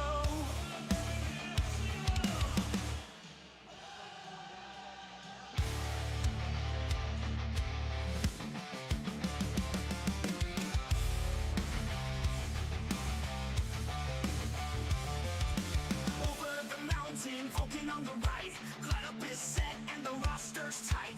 Blades laced up and the twigs feeling right, going Bulls deep in the ring tonight. Our house, Bulls country, rulers of Cahaba Valley. Our house, Bulls country, rulers of Cahaba Valley. No, this ain't no rodeo. Load up the bullpen, fire up the crowd, turning Bulls loose, make the family proud. About to drop the puck, gonna go bar down. Boys crash the crease and tear up this town. Our house, Bulls country, rulers of the Cahaba Valley. Our house, Bulls country, rulers of the Cahaba Valley. No, this ain't no rodeo. Tempest flare gloves hit the ice. Kick his ass not once but twice. Down south losing is a sin. Bulls light the lamp and the good gods win. Steel on ice and hearts on fire. Every goal takes us higher and higher. In the valley under the stars so bright. All right, and we're back with the first intermission recap around the SPHL. A lot of action tonight. And in our first one, 16:09 to go in the third period. Peoria 2 and Fayetteville 4. They just scored. So Fayetteville up by 2 on Peoria. You don't see that too often, but that's good to see for the rest of the league. Quad City and Knoxville, they're knotted at 2, and they're about to run out of time in the second period. 30 seconds left there. I'd like to see it for Fayetteville. Yep. They've had 3 trades this week, and one former Bull, Shane Murphy, is there. I wonder if he's gotten involved in the scoring for Fayetteville tonight with Peoria. That's a tough team to have your first game against. We will go in and dive deep into that one, Jody, as soon as we're done here in Birmingham at the UAB Ice Center. Is that what it's called? I thought it was Pelham Civic Complex. Right there, sports medicine, UAB Okay. Medicine, prime sponsor. That's what we're talking Yeah, it about. says it on the ice. You're right. Yep, all the local sponsors will take it. Or I guess, hey, it could be the Blue Cross Blue Shield of Sure. Alabama too, right? Because they're down there, big sponsor on the ice. And nonetheless, Bulls up 2-1 over the Havoc after a good first period by the Bulls, making it happen on the power play. They had a 5-on-3, and that knotted up. Took out that 1-1 tie. Bulls get up 2-1 there. And then Evansville making one. Evansville won, 16:48 to go there in the second. And Roanoke up 1-0 over Pensacola. And Pensacola in first place in the SPHL by a point over the Huntsville Havoc. So, diving down into that game center, Jody. And then we'll, we got about 15 seconds here to go. We'll pull it up quick. And let's see who we got here. Well, I see Sam Dabrowski scored a goal for Fayetteville. He was traded from Pensacola. There he is. I don't know about assists. We'll check the Murphy from Dabrowski. and the former second Bull. period. Yeah, former Bull Shane Murphy gets his first goal there, and is assisted by a player than Matt Wiesner in his first game. Monkovich, yep. So 2 former Bulls involved in trades. See if there's an assist involved in that first goal by Sam Dabrowski. See who got that. We'll keep an eye on these former Bulls, but both get a goal tonight in Fayetteville, leading Peoria 4-2. We're back to action here. Huntsville will bring it into the Bulls zone, right in on net. That puck, Musatelli didn't know where it was. It was just lying in front of him. He kept it out, but they crash into the net, knock it off its moorings, and real quickly, 13 seconds into this period, Huntsville trying to bring it to the Birmingham Bulls. And so here's the scoring of the first period, Jody, just for a quick recap here in Pelham. Yep. Ben Schultheis from, and we talked about him from Huntsville, Kestner. He got the assist on the first one. It was Sinclair from Olenek and Sherratt. And then the Bulls' second go-ahead goal was Sinclair from Scott and Ledzianka. So Olenek gets the 1 assist, Sherratt on the second. And Doug Scott and Kip on the second goal. Okay, back to action here. Through center ice, it's tipped ahead for Soreski, who'll bring it in the Huntsville zone. One man back defensively. He curls around the near wall, drops it down low. Birmingham's Kip Ledzianko has it. He's knocked off the play, but the loose puck picked up by the Bulls. A centering pass for Soreski is deflected into the corner, and it's played now behind the net. Kennedy battling there with Schultheis. Kennedy goes down. Loose puck played by Timmy Kent. Kennedy takes a hit as well from Schultheis. Now the puck escapes the zone, and back comes Huntsville into the Bull zone. It's McCabe with it. Tried a centering pass. Knocked away by Timmy Kent, and Birmingham will take it back. Kip Ledzianko. Nice feed over. There's a shot. He scores! Kip Ledzianko with a nice feed as he skimmed that Huntsville blue line. Waited on the left wing side, fed the puck. And that one was a nice one as it's knocked in off the stick of Jordan Gagnon. Yep. And Gagnon did it there, Jody. He had a great defensive play to start that off, and then jumped back up on the wing, came in, and just went up over the shoulder of Wilson. And once again, Jody, there it is. Coming in with speed off that wing on your forehand, cutting in, and when the goalie drops, you put it up over his shoulders, down, bar down, and the Bulls are up 3-1 here in the second period with 18:56 to go. Here's the call of the goal. Scored by number 7, Jordan Gagnon. His first goal as a Bull. The assist, number 91, Kip Ledzianko, and number 11, Sean Kennedy. And first Bulls goal scored. Okay, his first goal as a Bull. 1:04 into the second period. Jordan Gagnon gives the Bulls a 3-1 lead, just exactly as we had last night in the second period. Hopefully tonight it'll turn out a little differently. Kip Ledzianko picks up his second point of the night, 2 assists. Puck loose in the Birmingham zone, picked up far side by Connor Fries. He'll bank one off the walls behind the net for Reginato. He was tied up on the play, and the puck comes near boards. Nice hit down low by Huntsville, but they can't maintain possession. Whistle is blown. We'll have a face-off back down into the Birmingham zone. Now, Birmingham, coming into this game, had scored 9 goals in the second period and given up 19. This has been the Bulls' downfall in most hockey games this season. And just about every game we've lost by 1 goal, you can trace it back to the second period and find out there that we had a lead and lost it during that period. Can Birmingham do anything differently tonight to keep Huntsville off the board in this second period? Jody, I'm going to speak it into existence that those days are over and definitely not going to happen in the Battle of Alabama and I-65. There's a shot taken by Fries. Knocked into the crowd and out of play. Birmingham deflecting that out of the play. We're still early on here in the second, 18:29 to go. Bulls with a 3-1 lead over Huntsville. And it will be interesting to see, Jody, because Huntsville according to the first period stats, they're unbeaten when scoring the first goal of the game, winning all 7 times they scored first. So they scored first they tonight. They did, and the Bulls answered with 3. So, hey, first times for everything. Well, but let's carry this positivity maybe we can break forward. that string, but this is not a time to sit back and say, okay, we got a 2-goal lead, let's relax. This is a time to put your foot on the gas and go as fast as you can. And that's how the old saying goes, Jody, right? It's like right now you're looking at this and the knife is in. Yeah. And you got to have that drive and that belief in yourself. Now the knife is in, but now you got to twist it.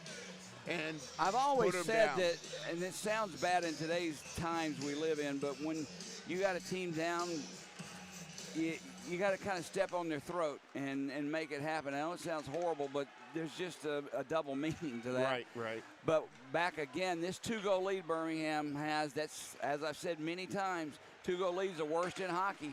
Karan with a shot as he brings it in. That's deflected away by Wilson. Back behind the net into the corner. Birmingham keeps it alive. Now Galloway on the far side was taken down on the play. He gets back up. Huntsville with possession. They'll skate through center ice. Played by the Bulls. Now Matt Wood takes it away. There's a big hit there on Wood. Puck squirts back down into the Huntsville zone. Look out. That was an icing that Wilson had to play, so no icing as he played the puck. Now through center ice. Loose picked up by Huntsville, and a nice play by Kennedy to keep them from traveling into the Bull zone. It's loose. Played by Galloway. Far side. Kennedy has it. He'll drop it behind his own net for Gagnon. Gagnon forced out by Procopio, and he'll skate away. Jordan Gagnon taken away by Hessner. Loose puck in the Bull zone, or in the Huntsville zone, and the Havoc will skate away. Kessner with it. Drops it back to no one. Lindsay was there, but so was Gagnon, who has the puck for Birmingham. Jordan Gagnon hounded there by Huntsville. He'll get the puck away. He takes a big hit there from Ethan Lindsay. Loose puck in the Huntsville zone. Still loose, far face-off circle, played by Huntsville, and they'll get it out and down the ice. This one's going to be an icing as the arm goes up and the whistle blows. 16:46 to go, second period. Huntsville's beginning to play a little bit more physical, Greg. Well, they are, Jody, and they're trying to get something going to turn the tide of the game, but right now the Bulls are buzzing, and especially in that offensive zone on their forecheck. You can see they're just not giving Huntsville any time to get anything going or make any solid outlet passes to clear the zone and get out into the neutral zone. Sadovsky and Scahill out defensively now for Birmingham. Sadovsky has really elevated his play as of late. Birmingham intercepts a clearing pass. That puck shot wide and high off the stick of Szaretsky. Now it's loose along the near boards, played by the Havoc, and Ethan Lindsay drops it back, and here we go. Gio Procopio brings in, drops it back for Lindsay. His shot deflected by Scott out of play, so a faceoff will come in the Bull zone. It's amazing how quickly one scoring chance down here for Birmingham just erupted the other way, and a scoring chance for Huntsville within a matter of seconds. Well, and that's true, Jody, but what I like about Szaretsky and the difference between that play turning onto an odd man rush for Huntsville is Szaretsky just kept backing up as the point of that triangle in the neutral zone, and he didn't rush forward. He waited for the play to get to his side and then attack east to west and ran into the wall. Birmingham controls the faceoff. Scahill has it, quickly turns it out into center ice. It gets past everyone and knocked back down by Kemp. Jackson Kemp had it taken away, and it's deflected by Olenek back into the Huntsville zone. Played behind the net along the near boards. Olenek was there, popped it out in front, but no one there but Connor Fries, and he'll skate down into the Bull zone. Close to being offside. There's a shot and another broken stick. That makes about a dozen over the last 2 games. Reginato has it, plays it down low. Connor Fries, a shot, save made, rebound loose. Yeah, get him And out of still Musatelli trying to find it and cover it up as Huntsville crashes into the net. Olenek grabs a hold of Jackson Kemp, still tied up in the goal crease as Musatelli skates away. I see Sinclair along with Doug Scott. Galloway for Huntsville. They'll skate away from each other as Connor Fries was in the middle of it as well. Things beginning to pick up physically, as I said, and maybe a little bit of the tempers as well. Well, they are, Jody, but the thing that's dangerous about that play is, you know what? That's a great offensive, aggressive presence by Huntsville to do that, but if Musatelli has the puck under his pad and those Huntsville players push him over the goal line and the whistle hasn't blown, that's a goal. Yeah. Well, you got to make sure you got your man and he's nowhere near Musatelli. Yep. And if they get close, you got to take them out. You're right. That's at every level of hockey, and every team does the same thing. Face-off outside of the Birmingham blue line, controlled by the Bulls. Sadovsky had his clearing intercepted by Don Procopio, and he'll put it right back into the Bull zone. Turning it out the other way. Loose at center ice, picked up by Huntsville. Far side, Huntsville had a shot at it. Taken away, and another stick goes down. Birmingham will try and forecheck the puck away. Huntsville has it.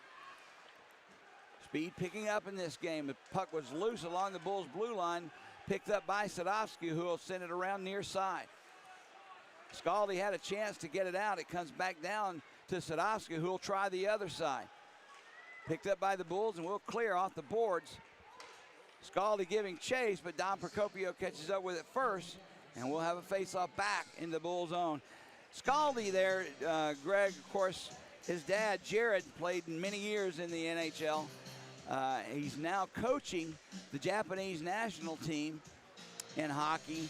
I understand they were trying to make and qualify for the Olympics, but lost out. They didn't make it. So I'm not sure what happens to his dad in the Japanese national team, but it's kind of neat. You're having your father coach somebody in another country that has a chance at a gold medal in the Olympics. Well, this time it didn't materialize. Off the draw, Schulteis has it. He takes a shot low, far side, down on his knees. Musatelli makes the save and holds on to it in that glove. And just to follow up on that one, Jody, imagine now that Scaldi's here and he's a member of the Bulls. Imagine, I'm going to text his dad tomorrow and say, hey, talk to the powers that be in Japan and see if they'd be interested in coming down and having an exhibition game or maybe an exhibition series or something like that. Japan versus the Bulls, just like the Bad News Bears when they went to Tokyo. You know, when I was in elementary school, we did that with the U.S. Olympic team. Wasn't elementary school, I was in junior high then. The 1980 U.S. gold men won the gold medal, beating Russia in such a surprising way. And then, of course, the gold medal game, people forget, wasn't against Russia. It was against Czechoslovakia that the Americans won with a bunch of high school kids playing professionals. But that's what happened back then. The U.S. Olympic team made a tour of every team in the WHA and those that wanted to in the NHL. So it's not a bad idea. You texted, or he texted you, Jared Scaldi did, the last time in his son's first game as a Bull. Did you guys not talk and converse while that game was going on? No, because I thought you were talking to him while the game was happening here. His son Skate being his first game as a Bull. No, after the game, we exchanged a few words, and you know, I did what all Bulls do, Jody, and I told him, I said, hey, your son's a part of the family now. If he needs anything, give him my number, tell him to call me. Off the draw, Birmingham plays it. It's loose at center ice. Ethan Lindsay drops it back. Kessner, nice pass over and blocked in front by the Bulls defense, and he's hurting on the play. Back comes Birmingham the other way. Timmy Kent takes a shot. Wow. And that'll go out of play. I'm still trying to get the number of that Bulls player who blocked the shot, and I apologize. I don't know who it was. Still down on the bench, doubled over. These numbers are causing me all kinds of problems tonight, Greg. I can't read the different font, and a red number on a green jersey is not good for the eyes anyway. I can't read it. I'm going to make the call and say it was Gagnon. No, I think it's somebody else. I'll predict it's, he'll stand up in a few minutes, I'm sure, Doug Scott. I believe it was Scott, and that's the last thing we need to have another injury, and especially someone who gets so much ice time in Doug Scott. Right. Now, Soretsky in the far corner with Fries. Camp comes in as well, trying to poke the puck free. It's all tied up between or underneath. Now it squirts free. Reginato backhands a pass, and here comes Huntsville through center ice. Nice play there by Kennedy to knock the puck away, and he'll backhand one over for Scahill, and Birmingham will try and come down. At center ice, nice play. That's Scott there with the puck, so I was wrong. Drops it back for Kennedy, intercepted by Huntsville, and they'll skate through center ice. Reginato has the puck, splits two defensemen, backhands one in front, steered aside by Musatelli onto the stick of Aldridge, who couldn't get the shot off. Don Procopio with it now. Backhands one right in, and it's stopped by Musatelli. And with traffic in front and a little conversation as well, Scahill and Reginato will take a break right here. 13:53 to go. We won't take a break, but the players will. 3-1 Bulls lead. And interestingly enough, Jody, outside of, obviously the goalie, he's always going to get the most ice time. Right. But, yeah, Scott logged 21 minutes and 13 seconds at ice time Last night. And the highest one was Gagnon at 23:02. So definitely up there, but our fifth guy and 5 of them over 20 minutes apiece. So definitely carrying his weight. We'll talk about that in a few minutes. Next stoppage as Huntsville has possession of their puck. Off the stick of Don Procopio. He has it, and he'll try and get it in deep. Puck flutters up into the air, and it'll go far corner. Sadowski and Allen going after it. Loose puck picked up by the Bulls. Can't clear. Kept alive by Huntsville. That pass broken up by Kip Ledzianko, and he gives it for Olenek. Olenek sends it behind the goal line. Look Kip, out. look out. He went in awkwardly to the boards. He was trying to avoid a hit, and he gets up slowly. Come on, guys. No more injuries, please. As Sherrod has it. Kip Ledzianko grimacing as he comes off the ice for a replacement. Keep an eye on him, Greg, as it's played by Huntsville. Back into center ice. Don Procopio drops it back for McCabe. He gives it to Ethan Lindsay. Lindsay gives it to Allen. There's a centering pass knocked down by Musatelli. Lindsay picks that puck up. A stick save made by Musatelli. Puck in the far or near corner, tipped out to center ice by the Bulls. Caron picked the pocket. Yep. Of Huntsville. Then coming in, Scaldi takes a shot, save made. As Scaldi found the puck on his stick, far face-off circle, just didn't have enough time. That's an offside easily called. As Gio Procopio brought the puck in, and Noel 2 or 3 strides ahead of his play. Well, and that was Scaldi, Jody. He's just a different kind of player. Making the moves that he makes, but you saw there coming down the wing, it wasn't just a standard shot, you know what I mean? He leads in, fakes out, and then pulls it back, and then gets the shot off. He's one of those energy guys out there that's always fun to watch because he makes exciting plays.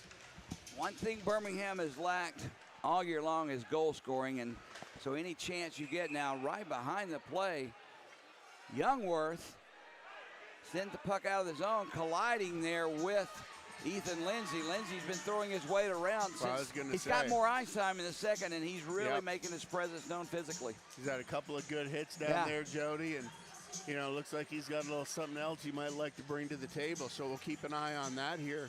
Birmingham, along with goal scoring that we've been missing out on this year, I just haven't seen any kind of pugilistic endeavors for Birmingham.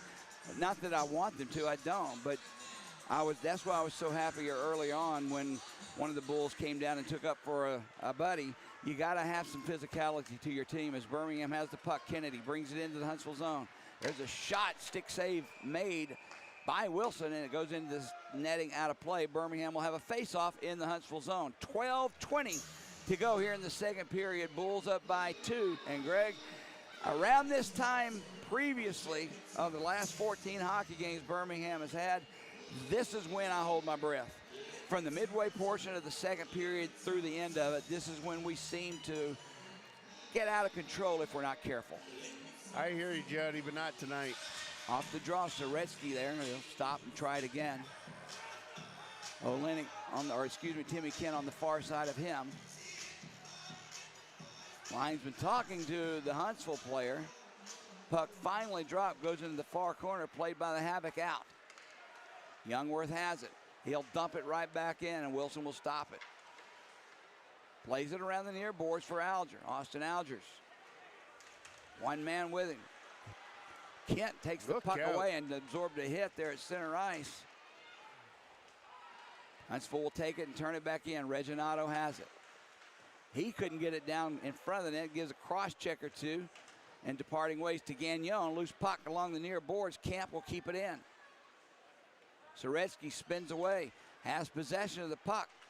Tried to get it up for Kennedy. He missed him. Kennedy tips it away from Camp, and he'll bring it into the Huntsville zone. Kennedy, cross ice feed. There's a shot.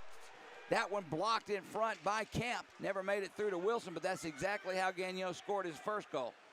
Birmingham at center ice. Connor Fries tried to deliver a check, moving out of the way. Okay. Was Birmingham, and almost Fries was all alone.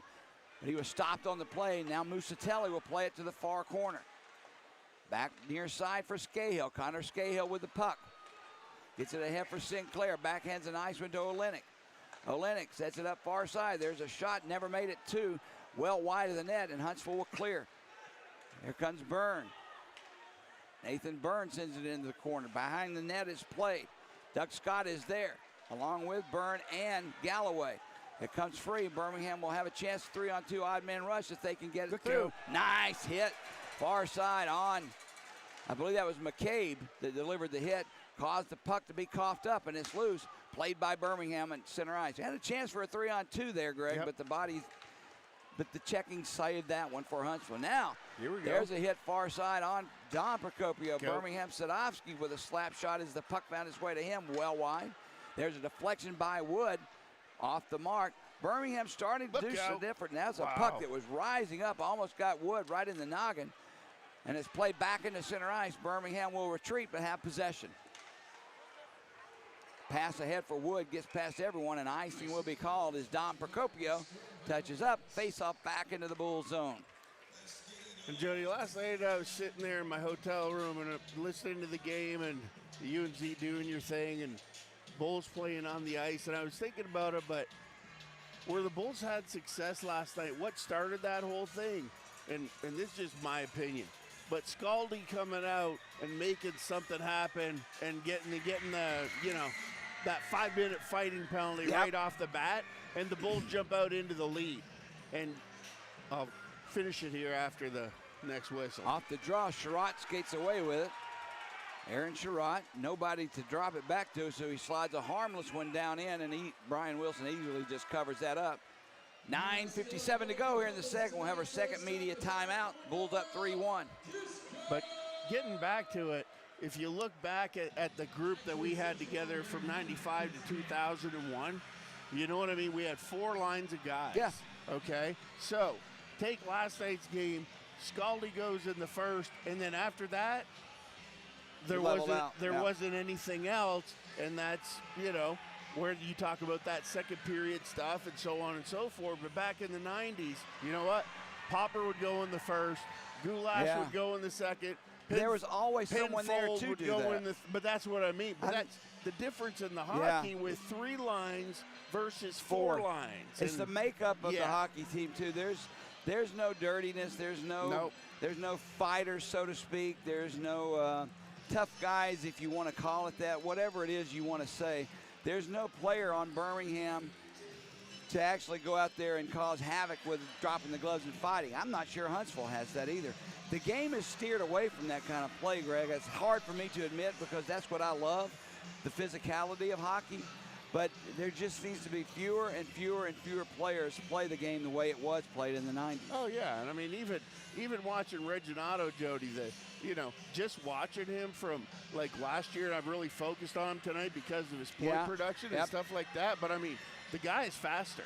Like, you know what I mean? He never really stood out for me last year with his speed and how could he accelerate and getting in on the forecheck and coming across to make a hit. And, I mean, I'm seeing it. So, he played his game differently last year than he is this year. 100%. Off the draw, Birmingham's Kennedy takes a shot blocked by Schulteis, and he has the puck at center ice. Has Lindsay with him. Schulteis couldn't get in the puck, but Lindsay goes in hard and gets the puck behind the Bulls' net, played back at the blue line. Shot from the point goes well wide of Musatelli, played by Schulteis into the near corner. Lindsay picks the puck up. Ethan Lindsay trying to steer away from Gagnon, still with possession. Lindsay, a strong person to be able to do that. He turned his back to Gagnon and still held possession for a good 5 seconds. Behind the net, Bulls play a giveaway in front. Save made, Musatelli, rebound. Lindsay stopped by Musatelli again. Another giveaway by the Bulls result and a scoring chance. Now here we go, 2-on-1 the other way. There's a shot save made off the stick of Scott. Had Youngworth with him as well as defensive partner. Brian Wilson comes up big, stopping the 2-on-1, and Ethan Lindsay's going to go to the box. There's your guy, Jody. Yep. It was Lindsay on Gagnon behind the play, and they were having some words, and Lindsay put him down and does what Lindsay does. So the Bulls will go back on the power play here, and this is a big one with 9:09. Ethan Lindsay, 2 minutes for tripping. This is the Bulls' 4th power play, Greg, of the night. Huntsville has had none. I have a feeling that after this power play is over with, it's going to take a mugging to get a power play for the Bulls again. Well, that's what I was saying. I was holding my breath earlier because I was waiting for the makeup call. Off the draw, Birmingham now on the power play, has the puck in the Huntsville zone. Backhands it back to the blue line where it's tapped there by Kip Ledzianko. Sadowski sends it far side. Sinclair with a shot blocked in front, never made it through to Wilson, but Bulls, Kip Ledzianko has it back to Sinclair. He returns it to Kip. Bottom of the near face-off circle, holding on to the puck. Kip looking for a place to go in front. Walks out in front, there's a cross-ice pass. He connects with Sadowski, but he didn't get any really good shot off. Played behind the net, Kip has it.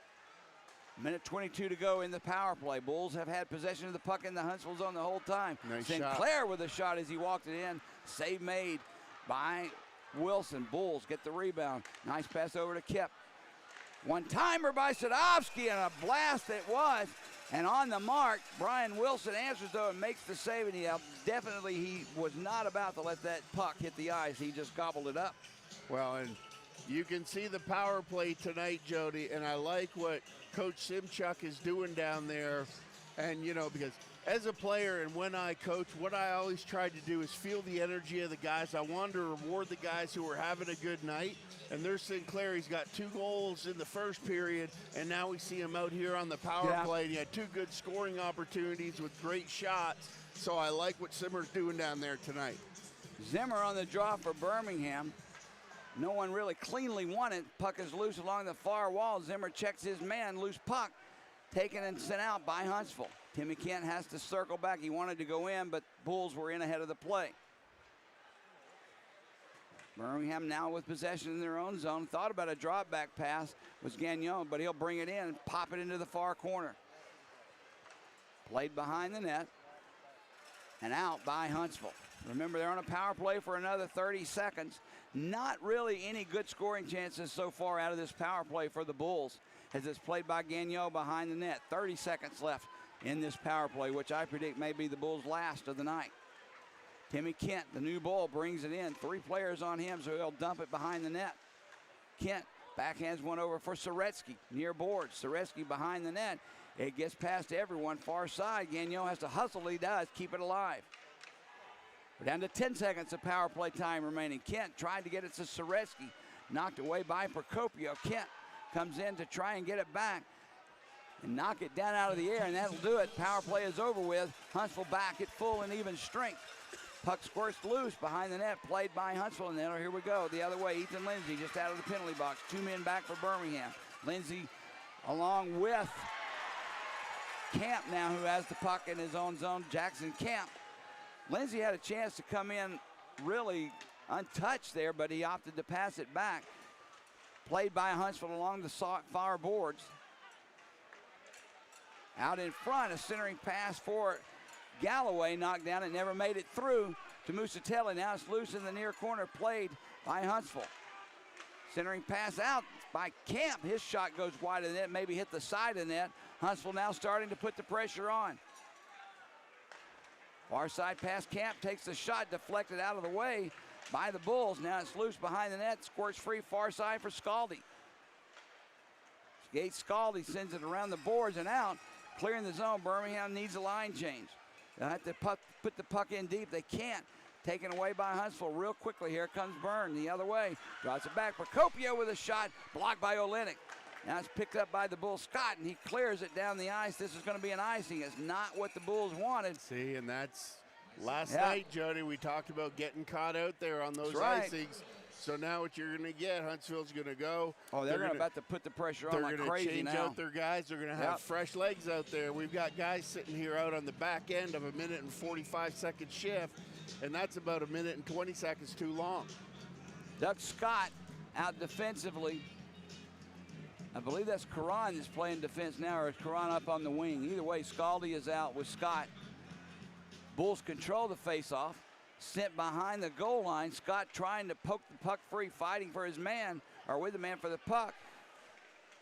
There's a shot by Schulteis. Fries wanted to deflect it. He missed. Puck goes along the far board. Skate Scully has it, and he'll lift it to center ice. Birmingham not going to be able to change lines. Is their bench, is their offensive zone. Connor Fries with the puck in the near corner. Takes a nice hit there by Olenek. Puck loose along the near side. Kip Ledzianko is there. He pokes it free, and he'll skate back in to the Huntsville zone. He really needs to get it in deep for a line change. Finally, he slides it in. Played behind the net. Kip Ledzianko is there fighting with Schulteis. He gives enough time for the Bulls to get a line change and some fresh legs as now Huntsville clears the puck. They'll bring it back into the Birmingham zone. Going in after it is Algers. He loses the puck, taken away by Birmingham's Caron. Nice spin move, but can't get control of the puck and out. Played behind the net now. They're going to walk it out in front. Loose puck picked up by the Bulls, and we'll clear. Dangerous looking play. Now Wood, he takes the shot deflected out of play off the stick of Brian Wilson. And that was a weird couple of minutes, Greg. With the Bulls bench situated where it is in the second period, they can't get a line change done if the puck is in the defensive zone. If they're attacking their own net, well, maybe they can there. But you've got a net you're attacking right in front of you, and it's just hard to get a line change off. Jody, you may have just, whether you know it or not, identified, because what they call that is the long change.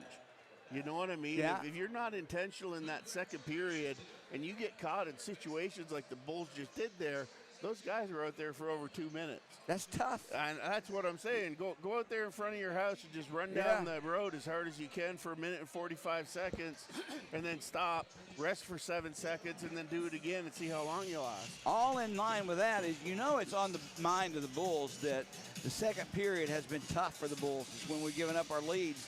And here we got that dangerous 2-goal lead, 4.5 to go.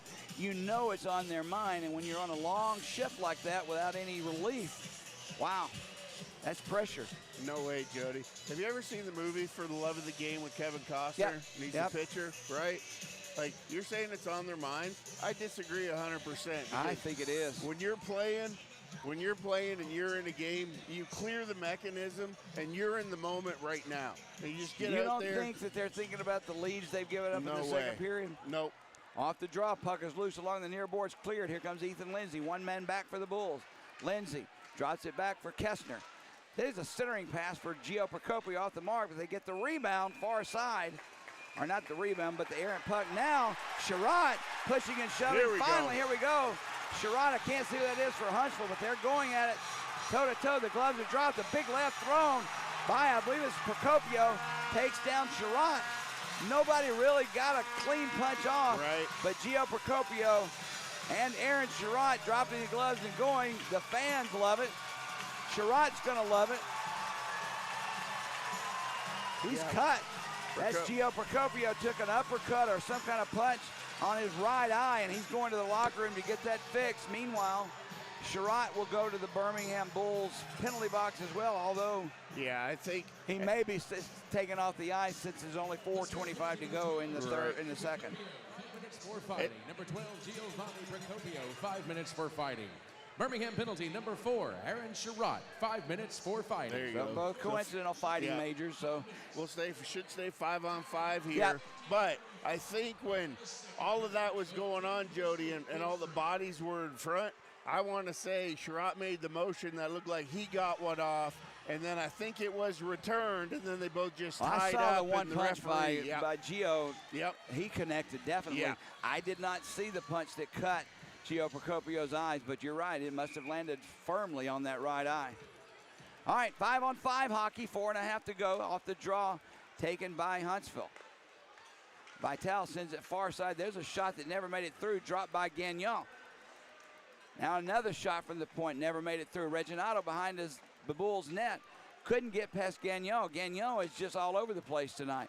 Behind the net, he knocked it down out of the air with a high stick, so a face-off will come out. Now Gagnon taking a little punishment there from Reginato, and someone else hadn't seen his number yet. I guess it's Connor Fries, yes. So things are beginning to pick up here in Pelham, Alabama. Well, Jody, you know what? It all starts off, And you talked about Kent earlier, and you know what? Kent, pound for pound, probably one of the smaller guys. He reminds me of Pasatini that his coaching for Huntsville, used to play for Huntsville. And Good hockey he player. was electric.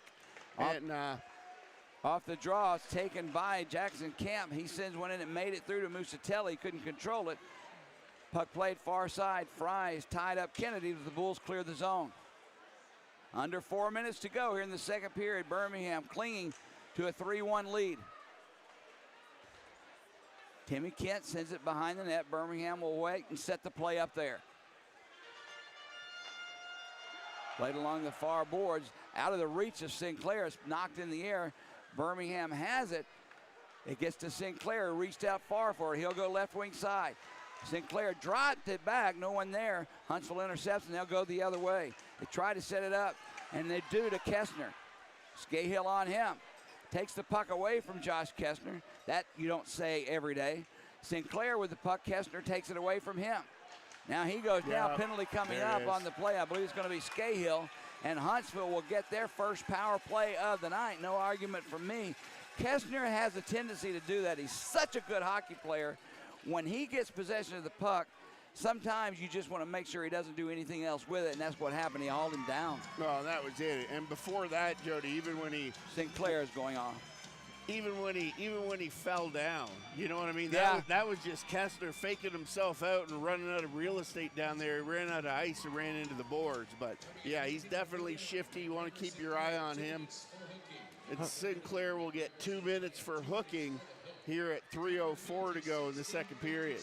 Huntsville's power play, third in the league. 12 power play goals on 50-man advantages, 24% success rate. They haven't given up a shorthanded goal this year. Birmingham's, of course, their penalty kill's been good, but as of late, as last night, giving up 2 power play goals, dropped off a bit. 80% success rate. Birmingham has allowed 9 power play goals on 45 chances. This will be chance number 50. Off the draw, crowd getting into it. Birmingham takes the puck and clears it the length of the ice. It's always fun when Huntsville brings their crowd to town. They get back and forth. And it's a friendly rivalry, don't get me wrong. I haven't seen anyone get nasty and ugly like you would at, say, an Auburn-Alabama game. But it's still a good rivalry. Huntsville brings the puck into the Bull zone. Vital has it. He gives it near side for Algers. Back to Vital. Austin Alger. Cross-ice pass connects with Kessner back. Kessner has it. Centers a pass, save made off the stick of Galloway. And fighting just to cover the puck up with Musatelli. Now the crowd comes in. Huntsville is beginning to put a lot of bodies after the save is made on Musatelli. I don't know if they're trying to knock the puck loose or rattle him somewhat, but it's working. They're hitting Musatelli in that crease. Right, but look at the player that's creating all the commotion, Jody. Again, it's Lindsay, right? Ethan Lindsay. We talked about the hits. We talked about the physicality, the energy that guy's bringing. And, I mean, Huntsville's done a great job of finding him to replace the Reginato in that role from last year. Well, Lindsay has 4 goals, 2 assists on the year, plus 4 in 33 penalty minutes. So he can do a little bit of everything. But I've noticed him a lot here in this second period. As I said earlier on, he's bringing the physical play for Huntsville to the Birmingham Bulls. 1:24 power play time remaining for Huntsville. Birmingham once again on the draw, wins it and clears it down the ice. 2:20 to go here in the second period. A walk out in front of his own net. Huntsville skates away. And drops it back on that pass, that hinge pass I'm not really fond of. Look there, that's exactly why. It's off Holding, the skate. Interference. Wasn't called. Kennedy had it bounce off his skate, that is, and tried to go in after it, but he was held up. They'll rule no violation as Huntsville has the puck and they'll skate ahead. Vital has it. Drops it back for Alger, far side, look out. Kessner with a shot, pad save made by Musatelli. They'll have another shot at it. Kessner with the puck. He'll curl down top of the face-off circle, drops it back for Vital. Weaver Vital takes a one-timer, save made, rebound, save again. 3. As Kessner was there, 2 shots at it, 3 shots in total. Now Birmingham has the puck and they'll clear. If we can hurry, 2-on-1, shorthanded. Olenek with the puck. Slides one in front. Deflection, save made. A nice play by Colton Olenek. He got the pass feathered over into the slot. Yep. And the shot was taken, a great deflection. Brian Wilson made the bigger play. He made the shot.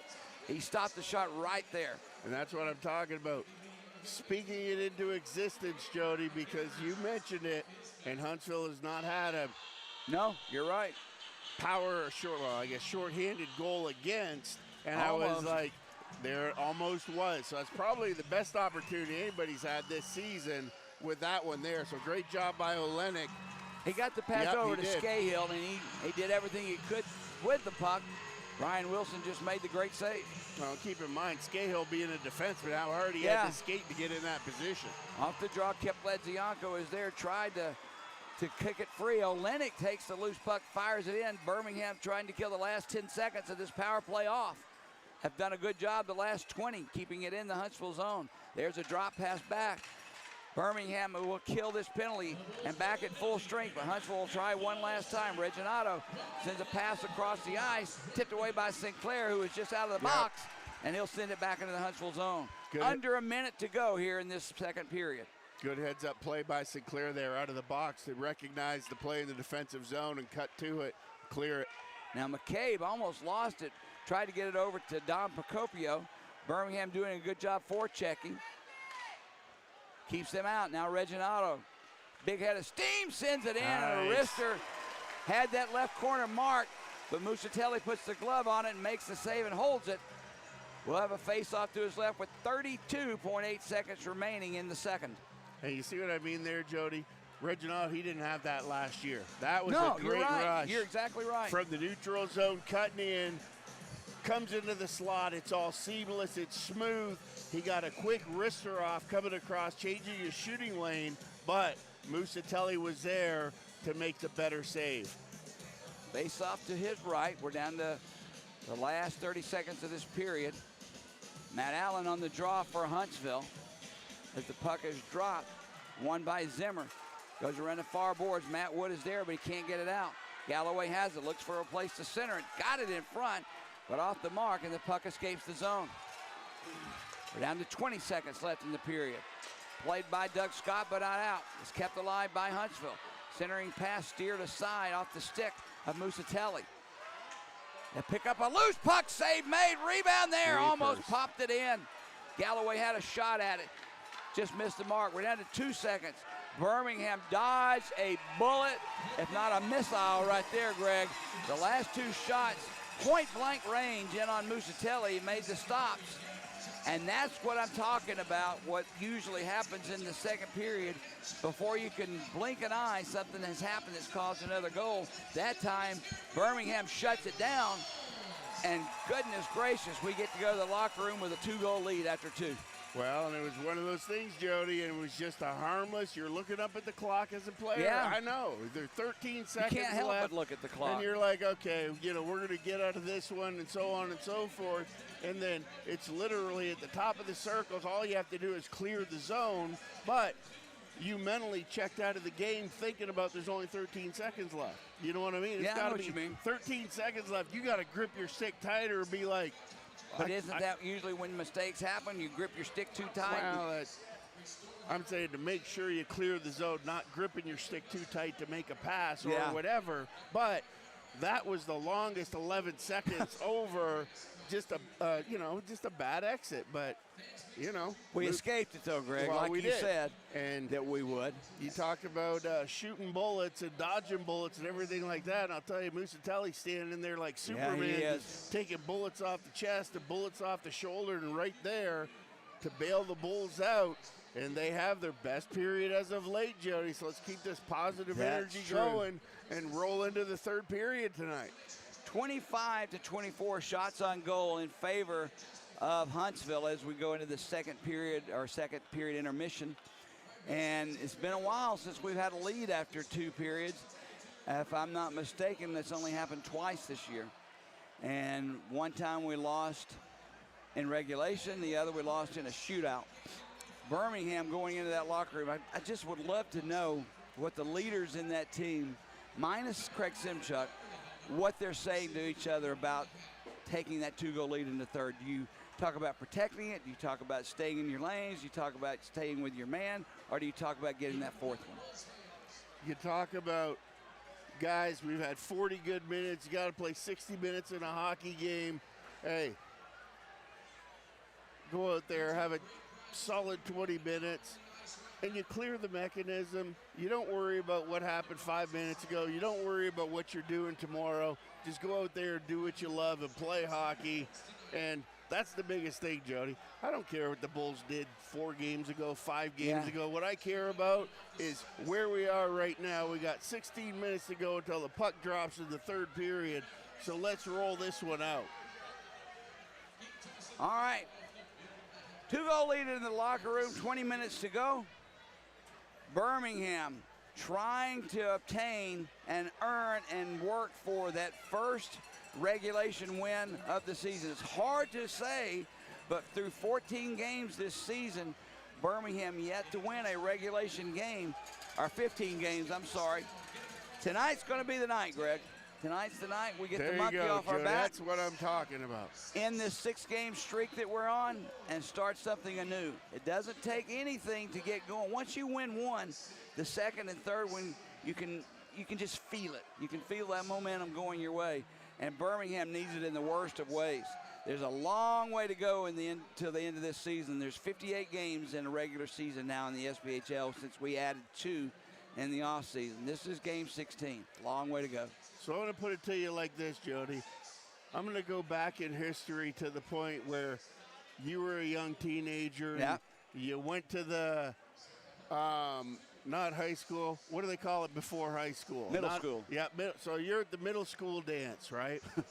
And you're sitting there. You don't want to know what I was doing at the middle school dance. Well, the first time you went up and you had that girl in mind and you were going to go up and you were going to ask her to dance the first time. Yeah. All that stuff that you felt inside and that anxiety and that tension and everything Was like there. that. After you asked the first girl, did it get easier to go on and ask the second girl? Exactly. That's all we're talking about here.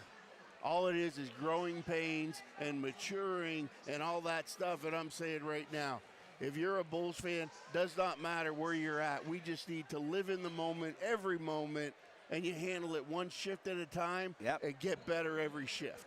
I said at the start of I forget when it was, maybe the start of November, that the Bulls needed to adopt that mentality of one shift, one period, one game at a time, and work hard for all 3 of them.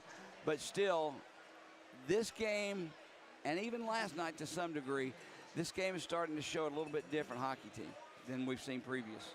And back when I played, Jody, the 2 best guys on the team that helped me adjust to that, and I'm talking during the game, and we had a lot of high-scoring games and stuff like that. And, I was like the Hardy Astrom. If you know anything about Hardy Astrom could stop 100 rebound shots below the bottom of the circles and look like a superstar, and then they'd come across the red line and they'd just airlift one in and ended up in the back of the net.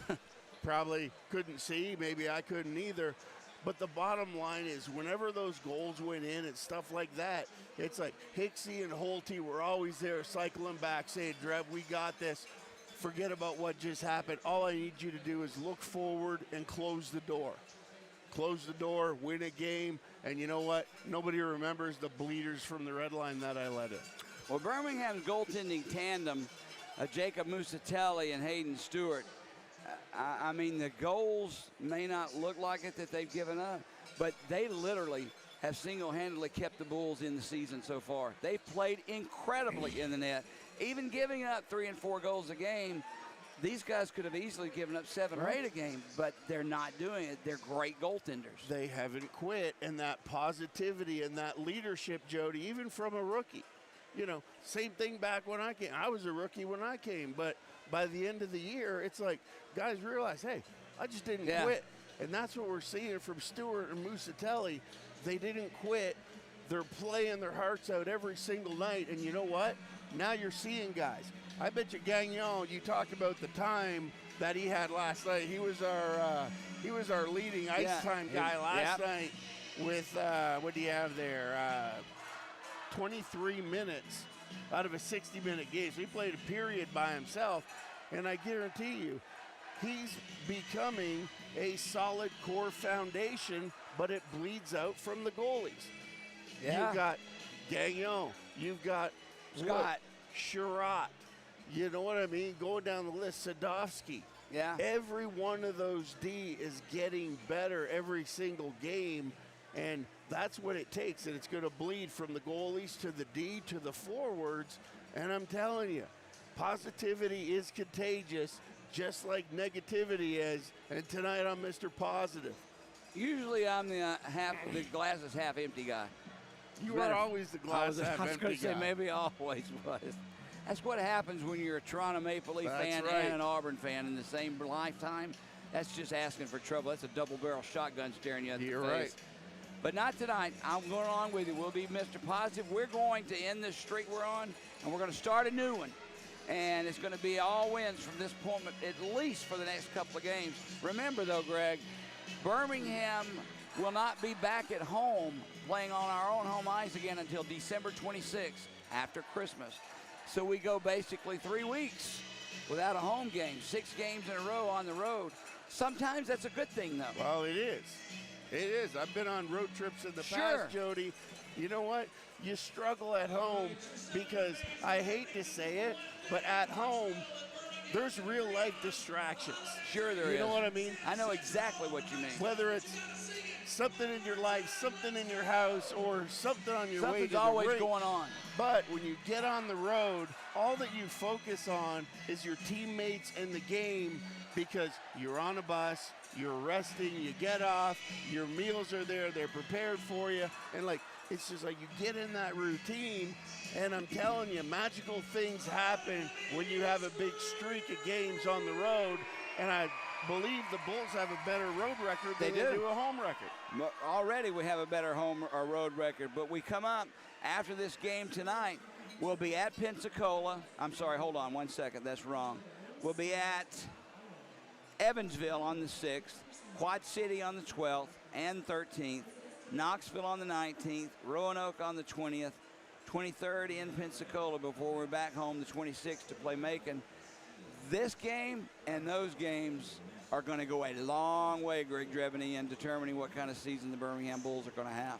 Jody, I didn't hear any team that you read in that list that scares me. No, exactly. I'm with you. I'm thinking that, you know what, this next 20 minutes and those 7 games or whatever Yeah. it was would be a really nice run to get Sure. ready for Christmas. That's a run that could put you not just back in the I'm hunt, telling you. put you back at the top of the listings. That's it. So take care of business first. We have 20 minutes to take care of before we go anywhere on a road trip, Yep. Evansville or Roanoke. This 20 minutes is going to be a fun hockey game. We're either going to put this team away or we're going to be sitting on pins and needles the rest of the night. We have about 8 minutes to go before the start of the third. For Greg Dreveny, I'm Jody Chernesky. Stay with us, everyone. This third period is going to be fun. This is Birmingham Bulls hockey.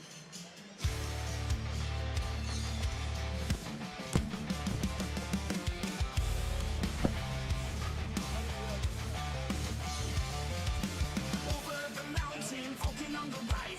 Lineup is set and the roster's tight. Blades laced up and the twigs feeling right. Going Bulls deep in the ring tonight. Our house, Bulls country, rulers of the Harbor Valley. Our house, Bulls country, rulers of the Harbor Valley. No, this ain't no rodeo. Load up the bullpen, fire up the crowd. Turn them Bulls loose, make the family proud. Not to drop the puck, gonna go bar down. Boys crash the crease and tear up this town. House, Bulls country, rulers of the Cahaba Valley. House, Bulls country, rulers of the Cahaba Valley. No, this ain't no rodeo. Tempest flare gloves hit the ice. Kick his ass not once but twice. Down south losing is a sin. Bulls light the lamp and the good gods win. Steel on ice and hearts on fire. Every goal takes us higher and higher. In the valley under the stars so bright. We fight for glory, we fight tonight. Our house, Bulls country, rulers of the Harbor Valley. Our house,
Turning bulls loose with the family proud.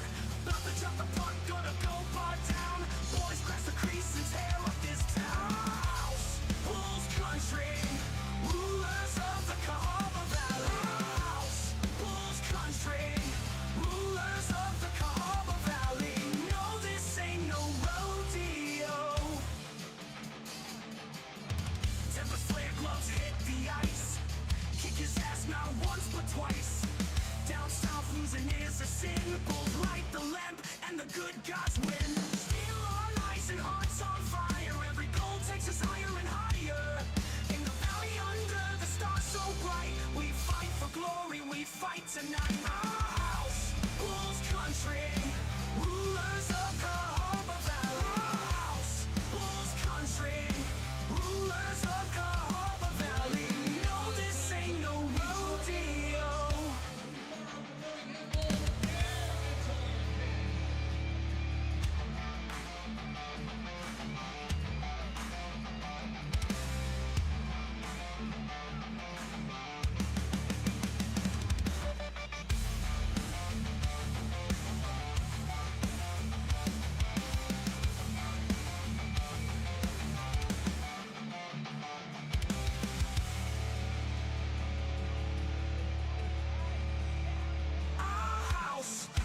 Country, rulers of Cahaba Valley. Our house, Bulls country, rulers of Cahaba Valley. Our house, Bulls country, rulers of Cahaba Valley. Our house, Bulls country, rulers of Cahaba Valley. No, this ain't no rodeo.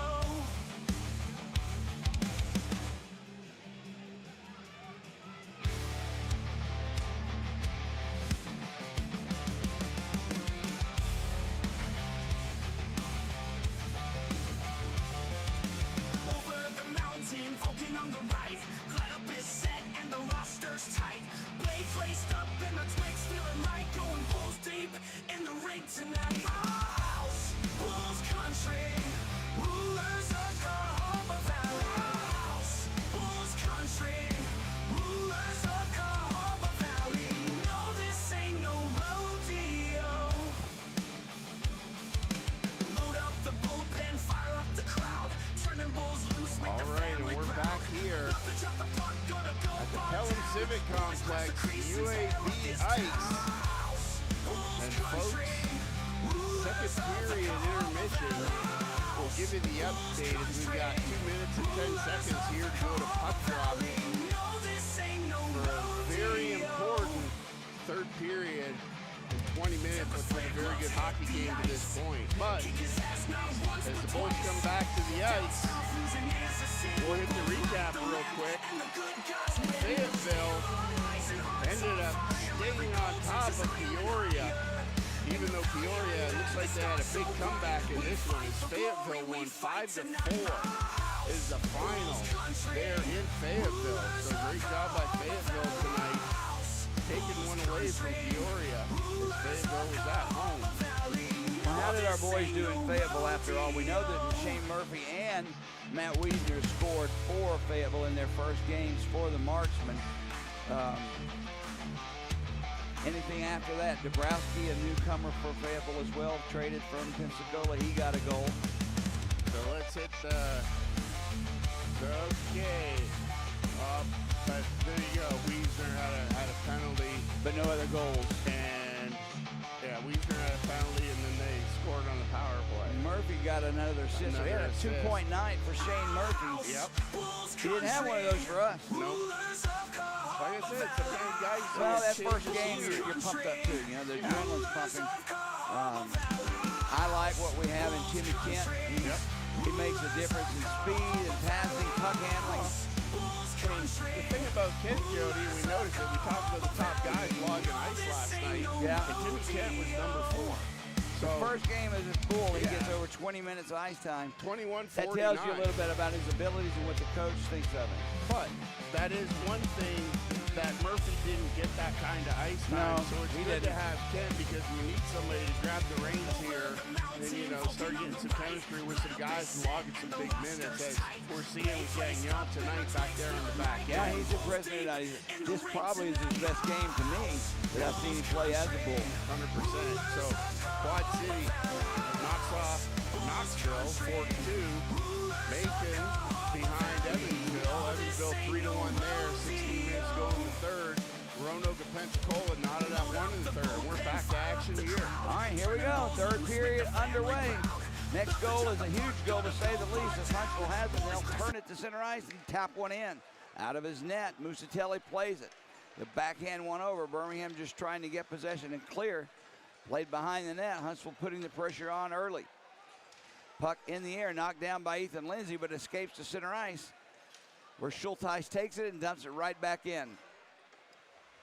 Musatelli plays it far side. Matt Allen tried to catch it, couldn't, and Kennedy skates away for the Bulls. He'll lift one in, and Birmingham will change on the line. Don Procopio tries to get his skates going. He gets it through center ice. Missed Fries on the puck. And as it's touched by Doug Scott, icing is called on Huntsville. They'll bring it back down to their end of the ice.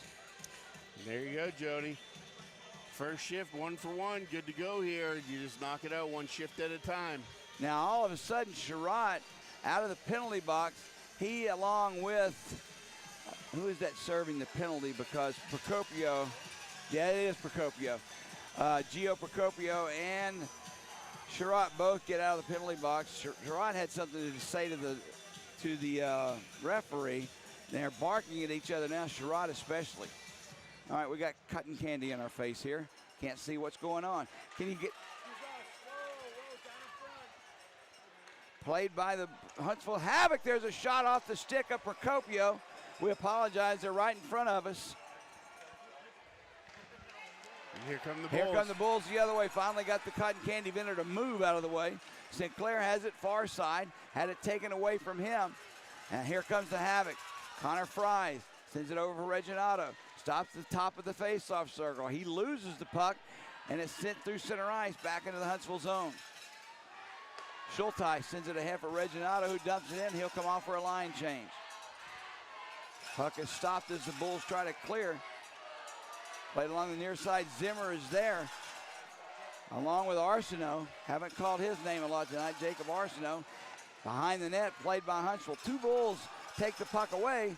Banks went off the glass, close to being out of play, which would have been a penalty, but we'll clear it back into the Huntsville end of the ice. Arsenault has it. He'll drop it off for Matt Allen. Allen brings it into the Bull zone, avoids the check of Sherrod, drops it back, and if we hurry, 2-on-1 the other way. Intercepting on the play was Karan. Takes the shot. It's a nice one. The whistle blew a little early, but Brian Wilson, a good save, makes the stop. He did drop it, though, but the whistle had already blown, so we'll have a face-off to his right. Sorry about that cotton candy vendor, guys. Yeah, that was a $10 thing of cotton candy caused about $500 worth of commotion. 17:59 to go here in the third. Bulls up 3-1. Kennedy on the draw for Birmingham. No one really clearly wins it. Picked up by the Bull, or by Huntsville's Lindsay. He'll bring it in the Bull zone. Drops it back for Procopio, and Gio shot blocked by the Bulls defense, and we'll just lift it into center ice. Jackson Camp banks one off the mid boards, sends it down in behind the play, played by Scott. No icing. Birmingham has it far boards, can't clear the puck. Kept alive by Kestner. Kestner's pass connects with Procopio. He gets it back to Josh Kestner, and he loses it. So he was spun around on the play, and the puck clears back into Huntsville's ice. Yeah, that was a good hustle there by Procopio to get back there and beat out that icing, Jody. Now Fries takes a hit from Sadowski, coughs the puck up in the process, and Birmingham's Olenek overskates it. Huntsville takes it away. McCabe has it. Huntsville's fans trying to get their team going somewhat. Reginato through the slot, glove save made by Musatelli. He dropped it. I don't think he really wanted to, just out of habit, basically, and covers it up for a draw. Well, Jody, and that's the little things that when I watch goalies, like I looked for that about how smooth that was. Like Musatelli had his hand up, he made the save, the puck bobbled out of it, but how smooth he was with his stick to corral that puck in and bring it back to his glove, and just like he didn't miss a beat. And I like that composure back there. I love the way he plays goal, especially against Huntsville. As I said early on, there's a backhand by Alger. Misses the mark. Puck played along the near wall. McCabe keeps it alive. He sends one deflected by Fries off the mark. Huntsville still with possession. Don Procopio drops it back for Fries. A shot.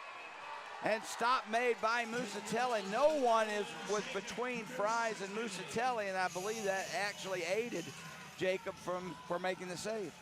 Well, there was, Jody, but that's not man-on-man coverage. That's man being a stick length away in the slot, and that doesn't cut it. You can't cheat thinking offense in your defensive zone right there, and that's something 16:42 of the third, and something they'll be reviewing tomorrow in video, because you can't leave Musatelli out to dry like that. No. Everybody's got to have that. He answered it, but you're right. Yep, you can't leave everybody's him out. got to have that same intensity, Jody. Every puck, every shift, every puck drop. Still waiting on the drop of the puck in the Bull zone. Fries lost the possession. No one, again, clearly wins it. Zimmer was on the draw for the Bulls, and it's loose in the far corner. Scahill tried to wrap it around the boards and out. Alger keeps it alive. Look out. There's a shot by Fries, blocked by the Bulls defense. Never made it through to Musatelli. Puck along the near boards. Birmingham will poke it free. Still loose, picked up by Zimmer. Damon Zimmer with a shot, gloved by Wilson. He held on it basically a split second. Referee blew the whistle dead. He tried to drop it. Yep, now we here have we some go. conversations right at the blue line. And there's Don Procopio grabbing someone from here behind. Scaldi. Go him, Scaldi. Trying to, he wants a little piece of Reginato, and they're talking. Let's go, let's go. Skate Scaldi. See, And Cole Reginato. his role has changed, Jody. He wants to stay out there. He wants to try. Normally he would have went after him and attacked him. definitely. But he's a smarter guy now. He's wearing that A on his jersey for a reason. No, that's true. So, definitely a maturity factor there for Reginato, so we'll give hats off to him. But Scaldi on the wall, leaning into that hit, finishing his man right in front of the Havoc bench, Jody. That's what started that whole thing, and they didn't like how he followed through and just fell to the ice on top of the player, and that's what started that whole ruckus. So there's Scaldi doing what Scaldi does, and like I said, I love the energy that kid brings. Off the draw, played by Huntsville. Schulteis sends it far side up, off the stick of Galloway. He stood up right at center ice, lost his balance. A nice hit there by the Bulls. That was Scahill. Allen brings the puck back in the Bull zone, gives it to Schulteis. Birmingham pokes it away. Chance at a break, couldn't maintain possession, and Allen has it. Allen sends one through the slot.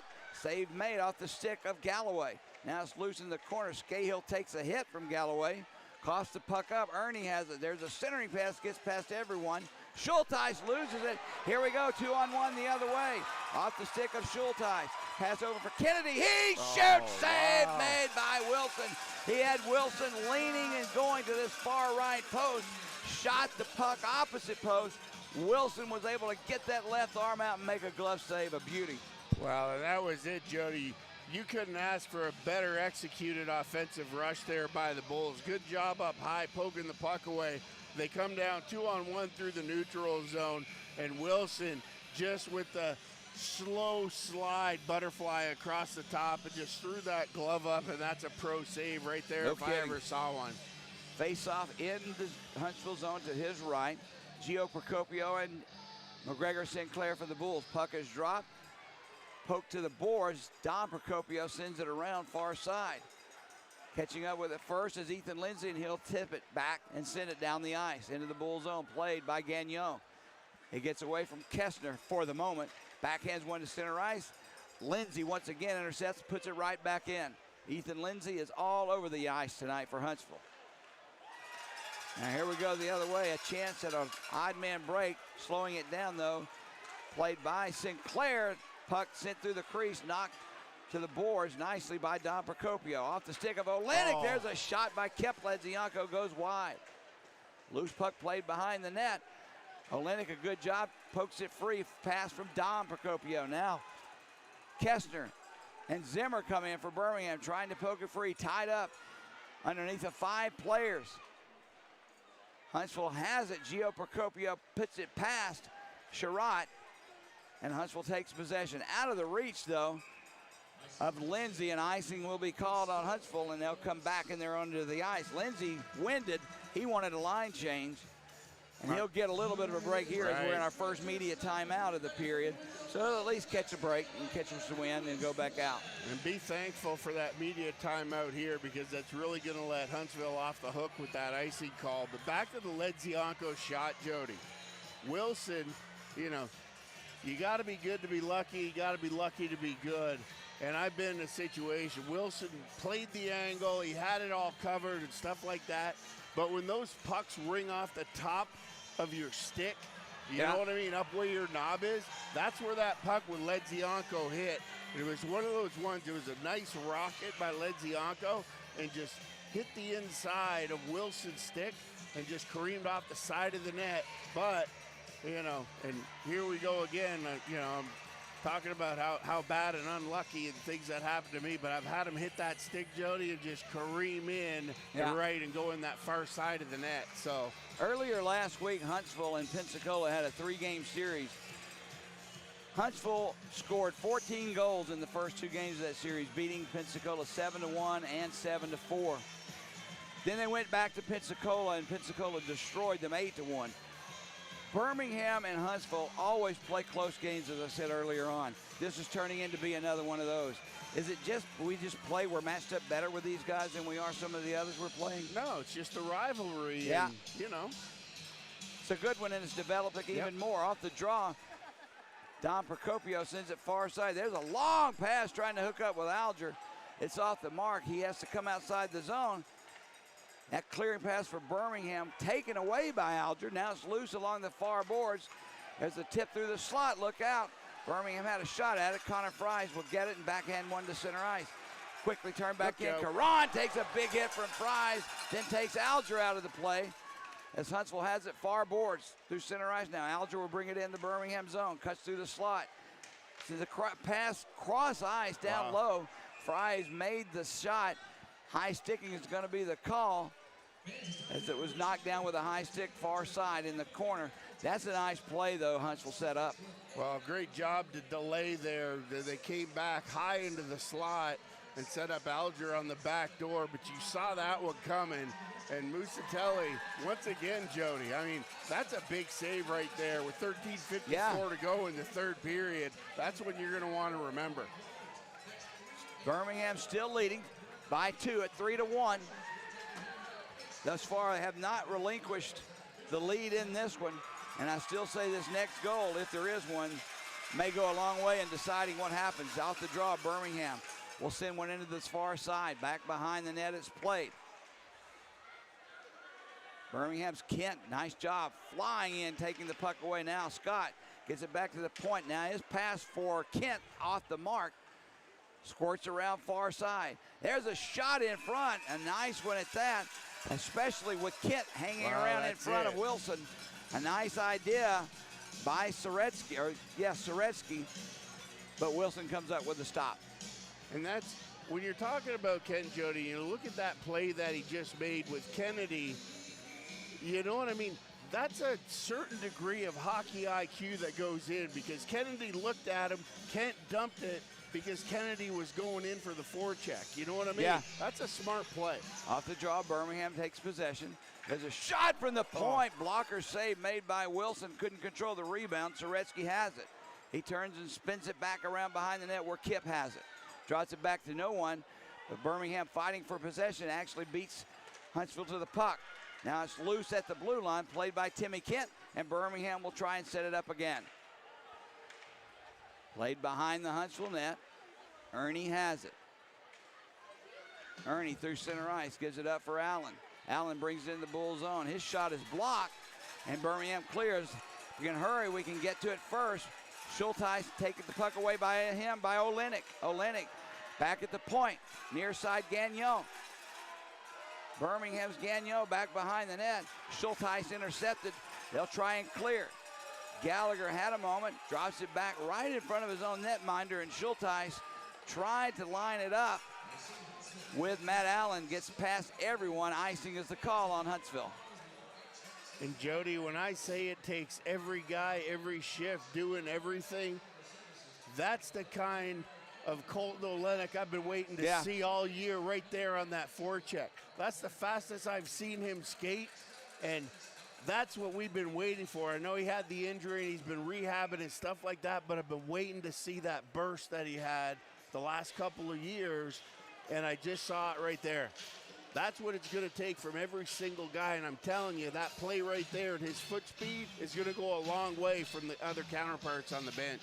12.5 to go. Bulls up 3-1. Huntsville has possession, and Callaway skates away. Galloway sends one in on Net. Musatelli, a stick save, and that stick save popped the puck into the netting out of play, so we'll have a face-off in the Bull zone. I don't really want to see this game turn into a face-off every 30 seconds, Greg. I do. Whatever it takes, Joey. Yeah, whatever it takes to win. I guess you're right. But in watching that save, it almost looked like it was intentional for Musatelli just to pop it out of play. You see that a lot by the goalies. Wilson did the same thing in the first period on a long shot. You know what I mean? I get it. I'd much rather control the puck and send it out the other way. Off the draw, Procopio sends it in deep. A centering pass for Kessner. He missed him behind. McCabe does a good job to keep it alive. Near side, McCabe has it. In front! It was tried to be kicked in by Gio Procopio. He missed. McCabe again with a shot. Blocker save made by Musatelli. Huntsville beginning to put some pressure on. There's a shot taken. Here's McCabe, and a blocker save again by Musatelli. Huntsville will keep it alive, though.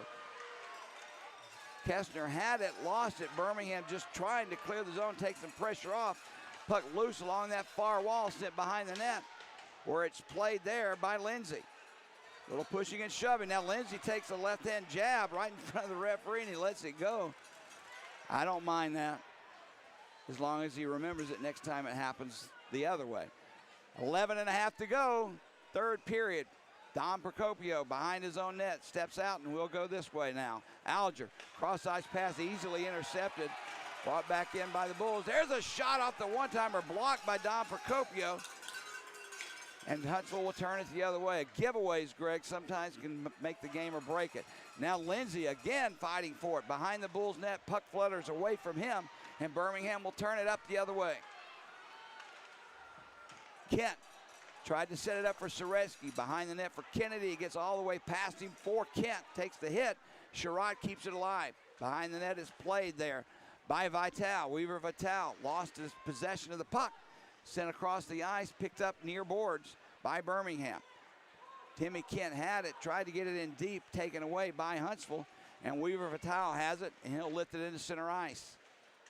Stopped by Birmingham, far side, played by Birmingham now. Sherrod in his own end. Aaron Sherrod couldn't connect with Sinclair, taken away by Bernie. Nathan Byrne, he takes a shot, he scores, rings it off that far post.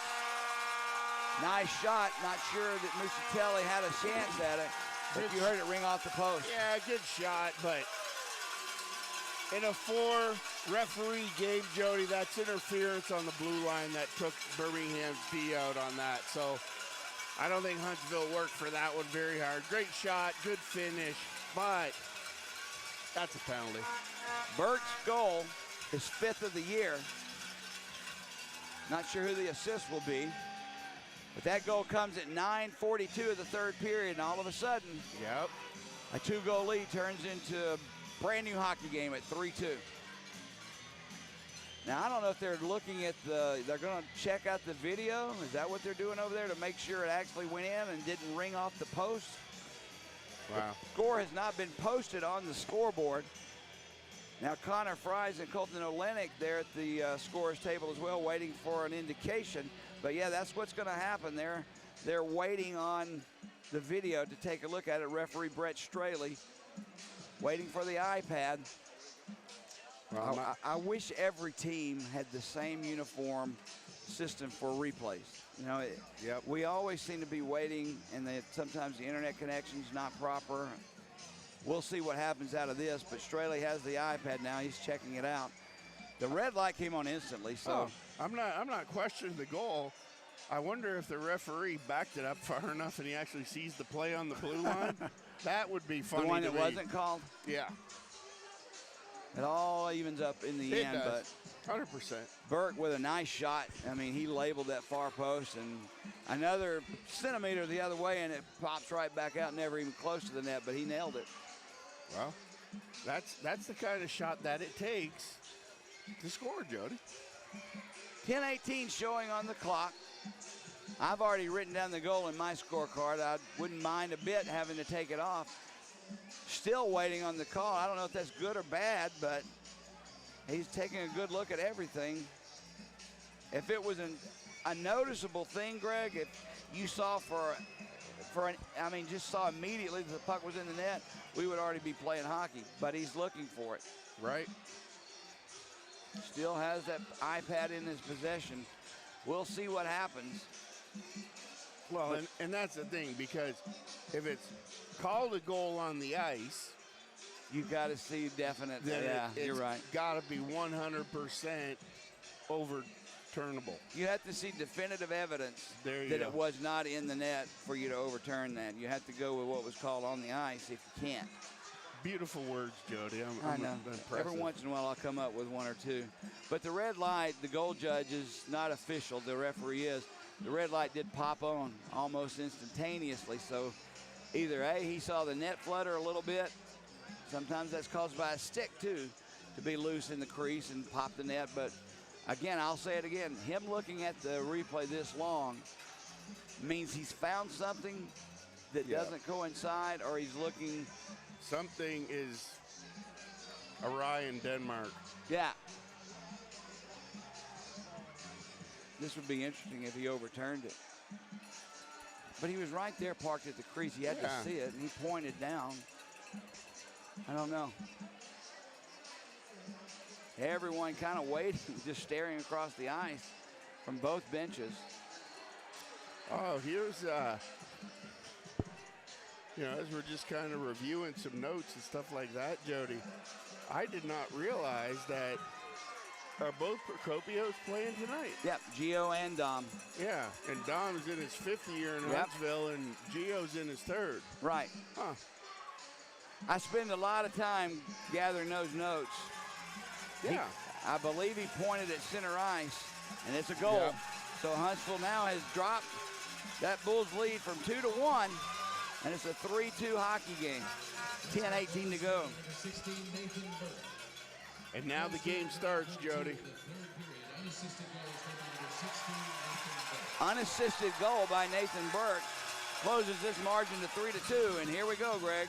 The last 10 minutes of this third period are going to be a nail-biter. Now off the draw, Birmingham's Scahill takes a hit from Galloway. Loose puck picked up by Sinclair, drops it down low. Kip Ledzianko with a nifty pass, but broken up. There's a shot fluttered in by Scott. That one was a dangerous when it got past Wilson, but it wasn't on net. Birmingham sends it right back in. Wilson will leave it. Sends it around far boards, picked up by Alger. We're going to see a lot of Alger and Kessner on the ice for Huntsville, and a lot of Reginato as well as Lindsay as well. Stopped by Wilson. Near side off the skate of Huntsville, and it's tipped into center ice. If Birmingham had a player there, we had a shot. If that pass wasn't controlled. Too many men on the ice could have been the call, but they were there watching it. He was pointing. Birmingham has possession in their own zone. That puck, whenever you see a line change going on, it's always a wise idea to pass it right to where that line change is taking place. Because if it hits someone with too many men on the ice, that's an instant penalty. Birmingham turns it back into the Huntsville zone, bouncing off the boards. Wilson steers it aside for Schulteis, who clears it for Kessner. Off the skate of Ethan Lindsay. Birmingham has it just inside the blue line, taken away. Look out, Procopio found the puck down low at the bottom of that face-off circle. And Musatelli had to come up big as Gio Procopio had it labeled. There was nobody between him and Musatelli. Was that Musatelli getting up slowly? He's flexing that right leg, Greg. Well, I didn't know if it was the shot that might have caught him He's shaking south it. south of the Dixie line. Yeah. You know what I'm saying? Or if it was coming across and it was awkward on his Well, he froze for a second right or two. inside, yeah. Right after the whistle. I don't know if he was kind of feeling it out or, you know, if it was one of those shots that hits a man where you don't want to be hit, I Well- think he'd still be doubled over, but he's not. And from that thud and the way that it sounded to me, that sounded like the Lipton cup of tea. Okay. So- Well, you would know. I'm sure it's happened to you Oh, yeah. plenty of times. As Musatelli goes back into the net, he seems to be okay. Face-off will be to his left. 8:55 now remaining in the third period. Birmingham in desperate need to get that fourth goal, Greg. I don't want to wait and try to win this game 3-2. Definitely not. Gio Procopio on the draw for Huntsville. Wins it. Played by Kestner. There's a centering pass right off the stick of Musatelli. Now it's loose along the near side. Huntsville keeps it alive. Lindsay plays it down low for Kestner. Tied up by Sadowski. Puck squirts free. Huntsville tried. Now Sherratt goes down on the play. Look out. Birmingham fortunate to just take the puck and clear it. That's the kind of play that can result in a giveaway and a scoring opportunity. Well, and that's where, Jody, everybody's got a responsibility. And I know, like you said, if some guys think about it, then you start doing what happens there, and everybody wants to do the extra to try and cover Yeah. for somebody else. And that's what you can't do. You just got to play your best, play your hardest, and do what you can do in your position, because you can't have four guys behind the goal line. Off the draw, still loose underneath the skates. Nobody getting it. It comes free to the near boards. Huntsville will try and keep it in. Played by Alger. Here's a centering pass for Fries. He's taken down. No call. That may have been your makeup call right there, Yeah, Greg. I think it was. As Birmingham takes the puck, wraps one off the boards, back into Huntsville's end of the ice. They'll hustle for a line change. Huntsville was trying to get that icing call. They didn't want to touch it till it crossed the goal line, but it was too late. Back in the Bull zone, puck is sent. Reginato goes in hard after it, catches up with the puck first. Now Scott takes it away. He lifts one high. Here we go. Into center ice. Birmingham will try and catch up with it. Sinclair hustling back along with Don Procopio. Tied up in that far corner along with Olenek. It comes free to the near side, and it's played there by Huntsville. Reginato sends it far side, and they'll try and skate now through center ice. Everything's tensed up a little bit. You can feel it in the air. There's tension rising. The fans feel it. Different kind of skating as the Bulls lift one again into center ice. It'll be played by Don Procopio. Gets it ahead. Played by Birmingham, back out. Jackson Camp with the puck. He'll slide it around the boards, and it'll come out the other side where it's played there by Birmingham, but can't control it. Matt Allen takes a hit, trying to get it back. At the point he does. Schulteis with a shot, a rising one. Wasn't on net. There's a pass through the slot. Luckily, no one there for Birmingham, and we'll come back the other way. Matt Wood with it, puts the brakes on, takes a big hit there from Ernie. Costs the puck up. He'll have to give chase to the puck as well. Played behind the net. Huntsville will come out with it. Matt Allen through center ice. Has Galloway with him. Tried to get it in deep. Blocked by Birmingham. We'll send it right back out. 6.5 to go, third period. I hate to say it, Greg, but it looks like Birmingham trying to play to protect the lead. They'll tap one back out to center ice. Kennedy was there, couldn't get it in deep. Schulteis has it. Played at center ice, loose puck. Brought back into the Huntsville zone. Offside will be the call. Timmy Kent getting a lot of ice time too. I did not want to see Birmingham taking their foot off the gas.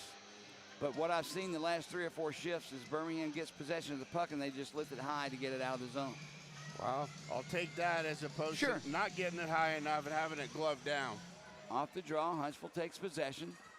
Arsenault has it. Long pass ahead, connecting. Kestner picks it up. Far boards. Centers one in front, looking for Gio Procopio. It's loose. Shot taken there, goes wide. Kestner gets possession. Skates away from Gagnon. Kestner still with it, knocked down. Soretsky with it for Birmingham. 2 players back for Huntsville, takes the puck away. There's a centering pass. That shot goes Caper. wide. Look out. Arsenault with a shot. That blast goes high and wide. Huntsville kept it. It's going to Cerule offside. That was close. Weaver Vitale, I thought, kept it in, but that was such a quick play, I couldn't see if the puck cleared the zone or not. We'll take it face-off outside the Birmingham blue line. We'll thank the hockey gods for that one, Jody, because we didn't want that puck staying in the zone, No, not if you're a doesn't Birmingham need to Bulls be. fan. Another one-goal game between these two teams. Both games have been decided by one goal, and here's the third one right now, the 3-2 hockey game for Birmingham. Sherrod has it off the draw. His pass was deflected, and Birmingham Sinclair brings it in himself. He's ridden to the boards hard by Connor Fries. Now Don Procopio is going to get a penalty called as he hauled down. There's a shot taken far side by Sadowski. Kip Ledzianko was hauled down by Procopio. And we're going to go back on the power play. I didn't think we'd have another power play, or is that Connor Fries? Wow. That He's going to rip. It's Procopio. Don Procopio is going to the box for hauling down Kip Ledzianko. That was so blatant, Jody, and yeah, you had to call it. you got to pick your guys, because Ledzianko is one. The refs kind of know what the score is, and when it's the top scorer on your team, or one of your top three, you're not going to get away with that in the corner. So Captain of the team sitting in the penalty box, Don Procopio, with 5:29 remaining. Not a great time to take a penalty if you're Huntsville. The penalty occurred up against the boards. There was no scoring chance coming from there. So it's kind of an odd time to take a penalty, and probably wishes he could take it back. Off the draw, Huntsville spins and rips one around the boards back into the Bull zone. Musatelli out of his net, stops the puck and leaves it for Sadowski. He'll skate through his own, then gets it back to center ice. Sadowski still holding on to the puck, takes a hit. Far side by McCabe. Loose puck picked up by Huntsville, and they'll clear it easily down the ice. Minute and a half to go in the power play for Birmingham. This is their 5th power play of the night, 1 for 4 coming into this opportunity. Kip Ledzianko out on the power play. He'll drop it back. Sent around the boards. Olenek will try and get it there and pinch in, but again, Huntsville just picks up that dump and chase type of hockey, and they just stop where they are and shoot it down the middle of the ice. got to get your speed guys, Jody, on the. Well, no more dump and chase. Just you take gotta the have puck in the somebody zone. chasing. Back is dropped for Kennedy. They give it up far side, taken away from him. Loose puck at center ice. Birmingham loses possession, shorthanded. There's a shot from Gio Procopio. Here we go, 2-on-1 the other way on the power play. Soretsky has it. Sends one in front. Save made by Wilson. Another unbelievable stop by Brian Wilson. He keeps Huntsville in this game for the moment. I'm telling you, the first save, Jody, was unbelievable. The second one was even bigger than that. Yes, 2 incredible saves. Birmingham had a shot. Kennedy sends one over for Zimmer on the power play behind the net. Ernie has it. He takes it and gets it out with 20 seconds to go in this power play. This is going to do a lot for the momentum of Huntsville killing this penalty. As you can hear their fans applauding them now. This is the kind of thing that adrenaline really will get pumping for Huntsville. Watch out for them trying to capitalize on that as soon as this power play is over. Olenek sets it up far side. There's a shot again, saved. Rebound loose. Picked up far side by the Bulls, Kip Ledzianko. Sinclair has it. He'll drop it for Olenek out of his reach. Played by Huntsville. Up the near side boards. Scott keeps it alive, sends it around the boards far side as he missed the net. McCabe lost the puck. Kip Ledzianko fanned on that shot. He's taken down. There won't be a call. Don't worry about that. It's back the other way comes Galloway. Galloway with 2 Bulls back defensively. In front for McCabe, knocked away nicely by the Bulls. Soretsky, who has the puck there. 2 Bulls back. Banks one off the glass, down the ice. McCabe hesitated enough at that blue line to let it get past him, enabling the icing to take place. So 2:45 to go here in the 3rd period of play. Birmingham desperately trying to get out of here with a regulation win, leading 3-2 over Huntsville. Yep, there's got to be, I know we already burned the media timeout, Jody. Do you take one here? As I'm looking down. I don't know. I don't think if you're Birmingham, you take a timeout here. we know Huntsville's going to pull their goaltender, and as I talked with Z last night, Mike Zaruna, coaches now tend to pull their goaltenders with well over a minute to go in a period where they're trailing by one. Used to be back in the day, you'd wait till there's 40 seconds and you had possession of the puck in the offensive zone.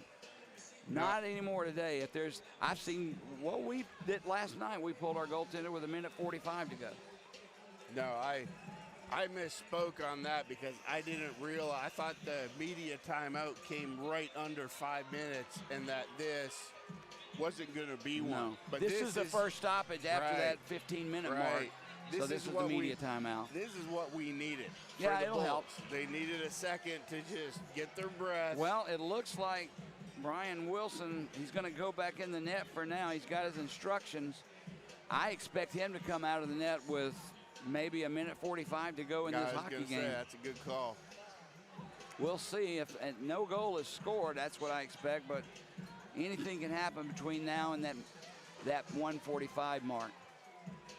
That's it, Jody. Every guy, man to man. You got to have the puck or you got to have the man. One of the two. You can't be standing by yourself at any point in the next 2 minutes, 45 seconds. Gio Procopio on the draw, along with Soreski. Puck is dropped again. No one controls. Birmingham found it, and they'll send it the length of the ice. Nope. No icing as that time. Schulteis hustled back to keep it from being an icing. He didn't have to do that. Long pass ahead, connecting with McCabe for Alger. He'll bring it in the Bulls zone.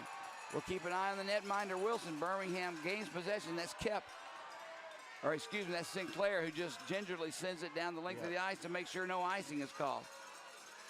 There's a pass through center ice. Another penalty tried to be, that was Kennedy who took down Kessner. No call. Far side puck is sent up and out, and here comes Alger. 2 men back for the Bulls. Austin Alger uses him as a screen. Nice play by Gagnon to block the shot and send it wide. We're down to 1:50 to go here in the third period. Back at the point, McCabe takes the shot, blocked down and knocked down in front. Ernie with a shot. There's a loose puck. Kessner had one whack at it and tried to center it out in front, and nobody could get their stick on it for Huntsville, and the Bulls clear it. Wilson still in net for Huntsville as Matt Allen has the puck, and he'll send it at far side for Galloway. Galloway gives it right back to Allen. Here comes Wilson. He thought about it. He's back in the net as no one has possession of the puck. McCabe now does. He'll lift it down into the corner. Wilson still in the net. Huntsville with possession. Galloway sends it behind the net. Here comes Wilson out of the net. They'll get that sixth attacker on the ice. Behind the net, Huntsville has it. Sends one out in front, gets past. Wouldn't that be nice? Weaver Vitale. That puck almost bounced in. Vitale has it behind his own net, and he'll try to get it out quickly, and does. Right at the Bulls' blue line, Reginato has it. He's hit on the play by Youngworth. Puck comes around far side. We're under a minute to go. 45 seconds left as the Bulls tap it to center ice. Will we get our first regulation win of the season? We'll find out in 38 seconds.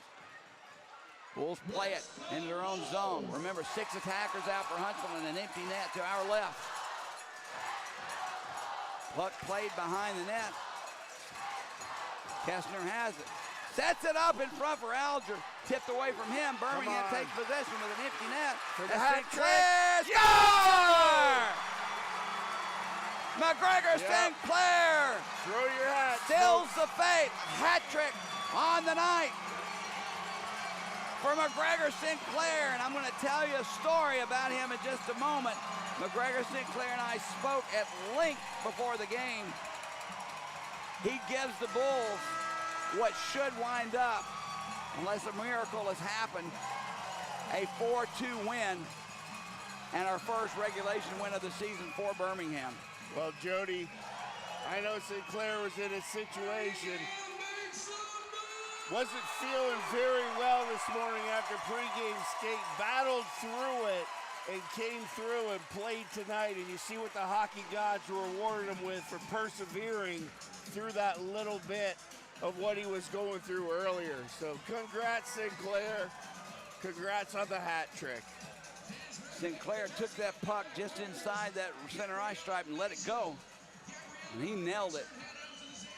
And believe it or not, that empty net goal for Birmingham is a huge goal. Now send out Scaldi. I don't want anything to happen. 16.7 seconds remaining. Hey. Here's the call. Tiger Teddy Bear wearing the hat, Sinclair. His third goal of the night, his fifth goal of the season. And first Bulls goal scored at 19:43.3 of the third period. Number 39. I guess no assist on the play. Sinclair. We'll find out in a moment. It's down to 5 seconds, and that's going to do it. We'll keep the puck in our own zone, lift one into center ice, and for the first time this season, oh, it feels good to get that monkey off the back. The Birmingham Bulls fighting very hard against a team that, quite honestly, on paper is better than the Birmingham Bulls. But there's something called heart, and there's something called determination and a winning desire. That one pulled Birmingham, along with excellent goaltending from Jacob Musatelli. Birmingham secures that win 4-2 over Huntsville and takes a 2-1 series lead over the Havoc as we embark on a long road trip, 6 games over the next 2 weeks, 3 weeks. You couldn't ask for a bigger win at this time of the season. No, you couldn't, Jody. And what you said summed it up, and you made a mention to it earlier, whether you realize it or not. But you talked about Herb Brooks and the Miracle on Ice back in the day, and I'm like, that's what you're talking about here. You know, Huntsville, looking at their roster, we've got a bunch of young guys who are working through it and trying to figure it out. And at the end of the day, tonight, they just put it together, had a heck of a game, and they played 60 minutes of hockey. After this, Greg, let me ask you, when you were playing, you get a big emotional type win like this where you finally get that monkey off your back about regulation wins. Knowing you've got a big road trip coming up of 6 games, having to travel all the way to Quad City, Moline, Illinois, does that really boost your confidence that much, Greg, to where it affects how you're going to play over the next 6 games? Is that big of a factor? I think it is, Jody, because you talked about a long trip, right? Have you ever went on a long trip and it just started off rotten from the time you left? Oh, yeah. That's the difference, because now you're going to be thinking about Quad City in a positive manner, getting on that bus. And the road trip's not going to be as long as it would have been had you not pulled this one out and had the game that we had tonight. You're saying you're almost looking forward to getting back on the bus in the morning and taking care of things. Let's go. That was a huge win. And it was a win in a lot of ways, too. That second period scared me. I told you, it's been our bugaboo all year long. We were able to keep ourselves in it. Gave up a goal there in the third, but found our way and fought back. Working hard every shift to keep Huntsville off the board and keep them from getting that third goal. A great win tonight for the Birmingham Bulls, and again, definitely the biggest win of the year thus far. Oh, 100%. And, you know, it's a toss-up, Jody, for me, for first star, because you got Sinclair, who had a hat trick, and that was just huge. But how about Musatelli in the net? Which one are you going with tonight? Who are you going? I'm sorry, the goalies don't get enough credit and haven't all year long. I'm going with Jacob Musatelli, then McGregor Sinclair. I'd give them both first star credit tonight. I just, Kennedy gets the third star, but I'm just telling you, Musatelli has played so good all year long without getting any credit. He's only given up 3 goals to Huntsville in 2 games. That's, you can do the math, 1.5 goals against. Yep. How can you do better than that? If you're Huntsville, you can't beat Birmingham if you're only scoring 1.5 goals a game. Well, but we talked about the guys, who was going to break out, who was going to fill the void. And you know what? I'm glad it was one of the veteran guys. And Sinclair, he just had a night and a half tonight, Jody, and that's beautiful to see. Well, I told you earlier on I had a long chat with McGregor Sinclair to start the night off. We must have sat outside that locker room and talked for 15 minutes about a lot of the things that had happened this year, a lot of things that were happening, and his attitude and mental state of it. And I knew after talking to him that he meant what he said. Yep. And he gave me his word that things, at least where he's concerned, were going to be a lot different. And he takes a lot of pride in wearing that jersey. He takes a lot of pride in the Birmingham Bulls organization. And anytime something happens that's not on par with first class like the Bulls organization is and provides for these players, then he's not going to be happy about it. I mean, he even admitted how well these players are taken care of in this town. And that comes along with some responsibilities as well. You get these things given to you, like the best apartments in all of Shelby County, Wow. if not the entire league. I mean, those are things that your organization shows you they care about and care you so much about, they're willing to go that extra mile and pay that added extra expense. It's just, he felt like that he needed to give a little extra is what he told me today. And that's the organization, Jody, that we've known. And then outside of the organization, you have the support of the town. And I know it's the little things, but I mean, honestly, I don't know, even as a player, probably many years after that, I don't know that I ever went to a restaurant where I was recognized that we ever had to pay full tab for what we had just because there was a game or there was this or there was that or, hey, that was, I can't believe there was a goalie fight or whatever it was. But it's like people don't forget those things, Even me, back in the day, when you were playing, we all had our little cars that got you into places for free, got you little libations for free, food for free. But depending on how you interact with the fans in this town, taking that NASCAR mentality of you're a fan, your fans are the most important thing to you, you're right. It benefits the player to be a part of this family. The organization is able to enable that to happen, and it pays off for everyone. The players are treated like kings down here. Oh, yeah. And that's the biggest thing, too, especially when you talk about, the packages. And, I know Coach Simchuk is really good about getting the guys in, getting them out, He doesn't run the video all day long and all that kind of stuff. They go ahead, get a quick sweat in the gym, and then you know what? All the boys are going out to the golf course and doing their stuff, and like you said, getting taken care of. And a lot of the times, Jody, it's those off-ice activities that build the camaraderie of the guys. It bleeds over into the ice. But back to Sinclair, I'm telling you, this kind of an effort tonight and what he showed, that's the kind of game, Jody, that turns around your hockey career. We've been waiting for this all year long, have we not? Just brings it to a different level. Okay, that was a fun night. I enjoyed it. I hope you that weren't here did as well. I hope we were able to bring you at least some enjoyment.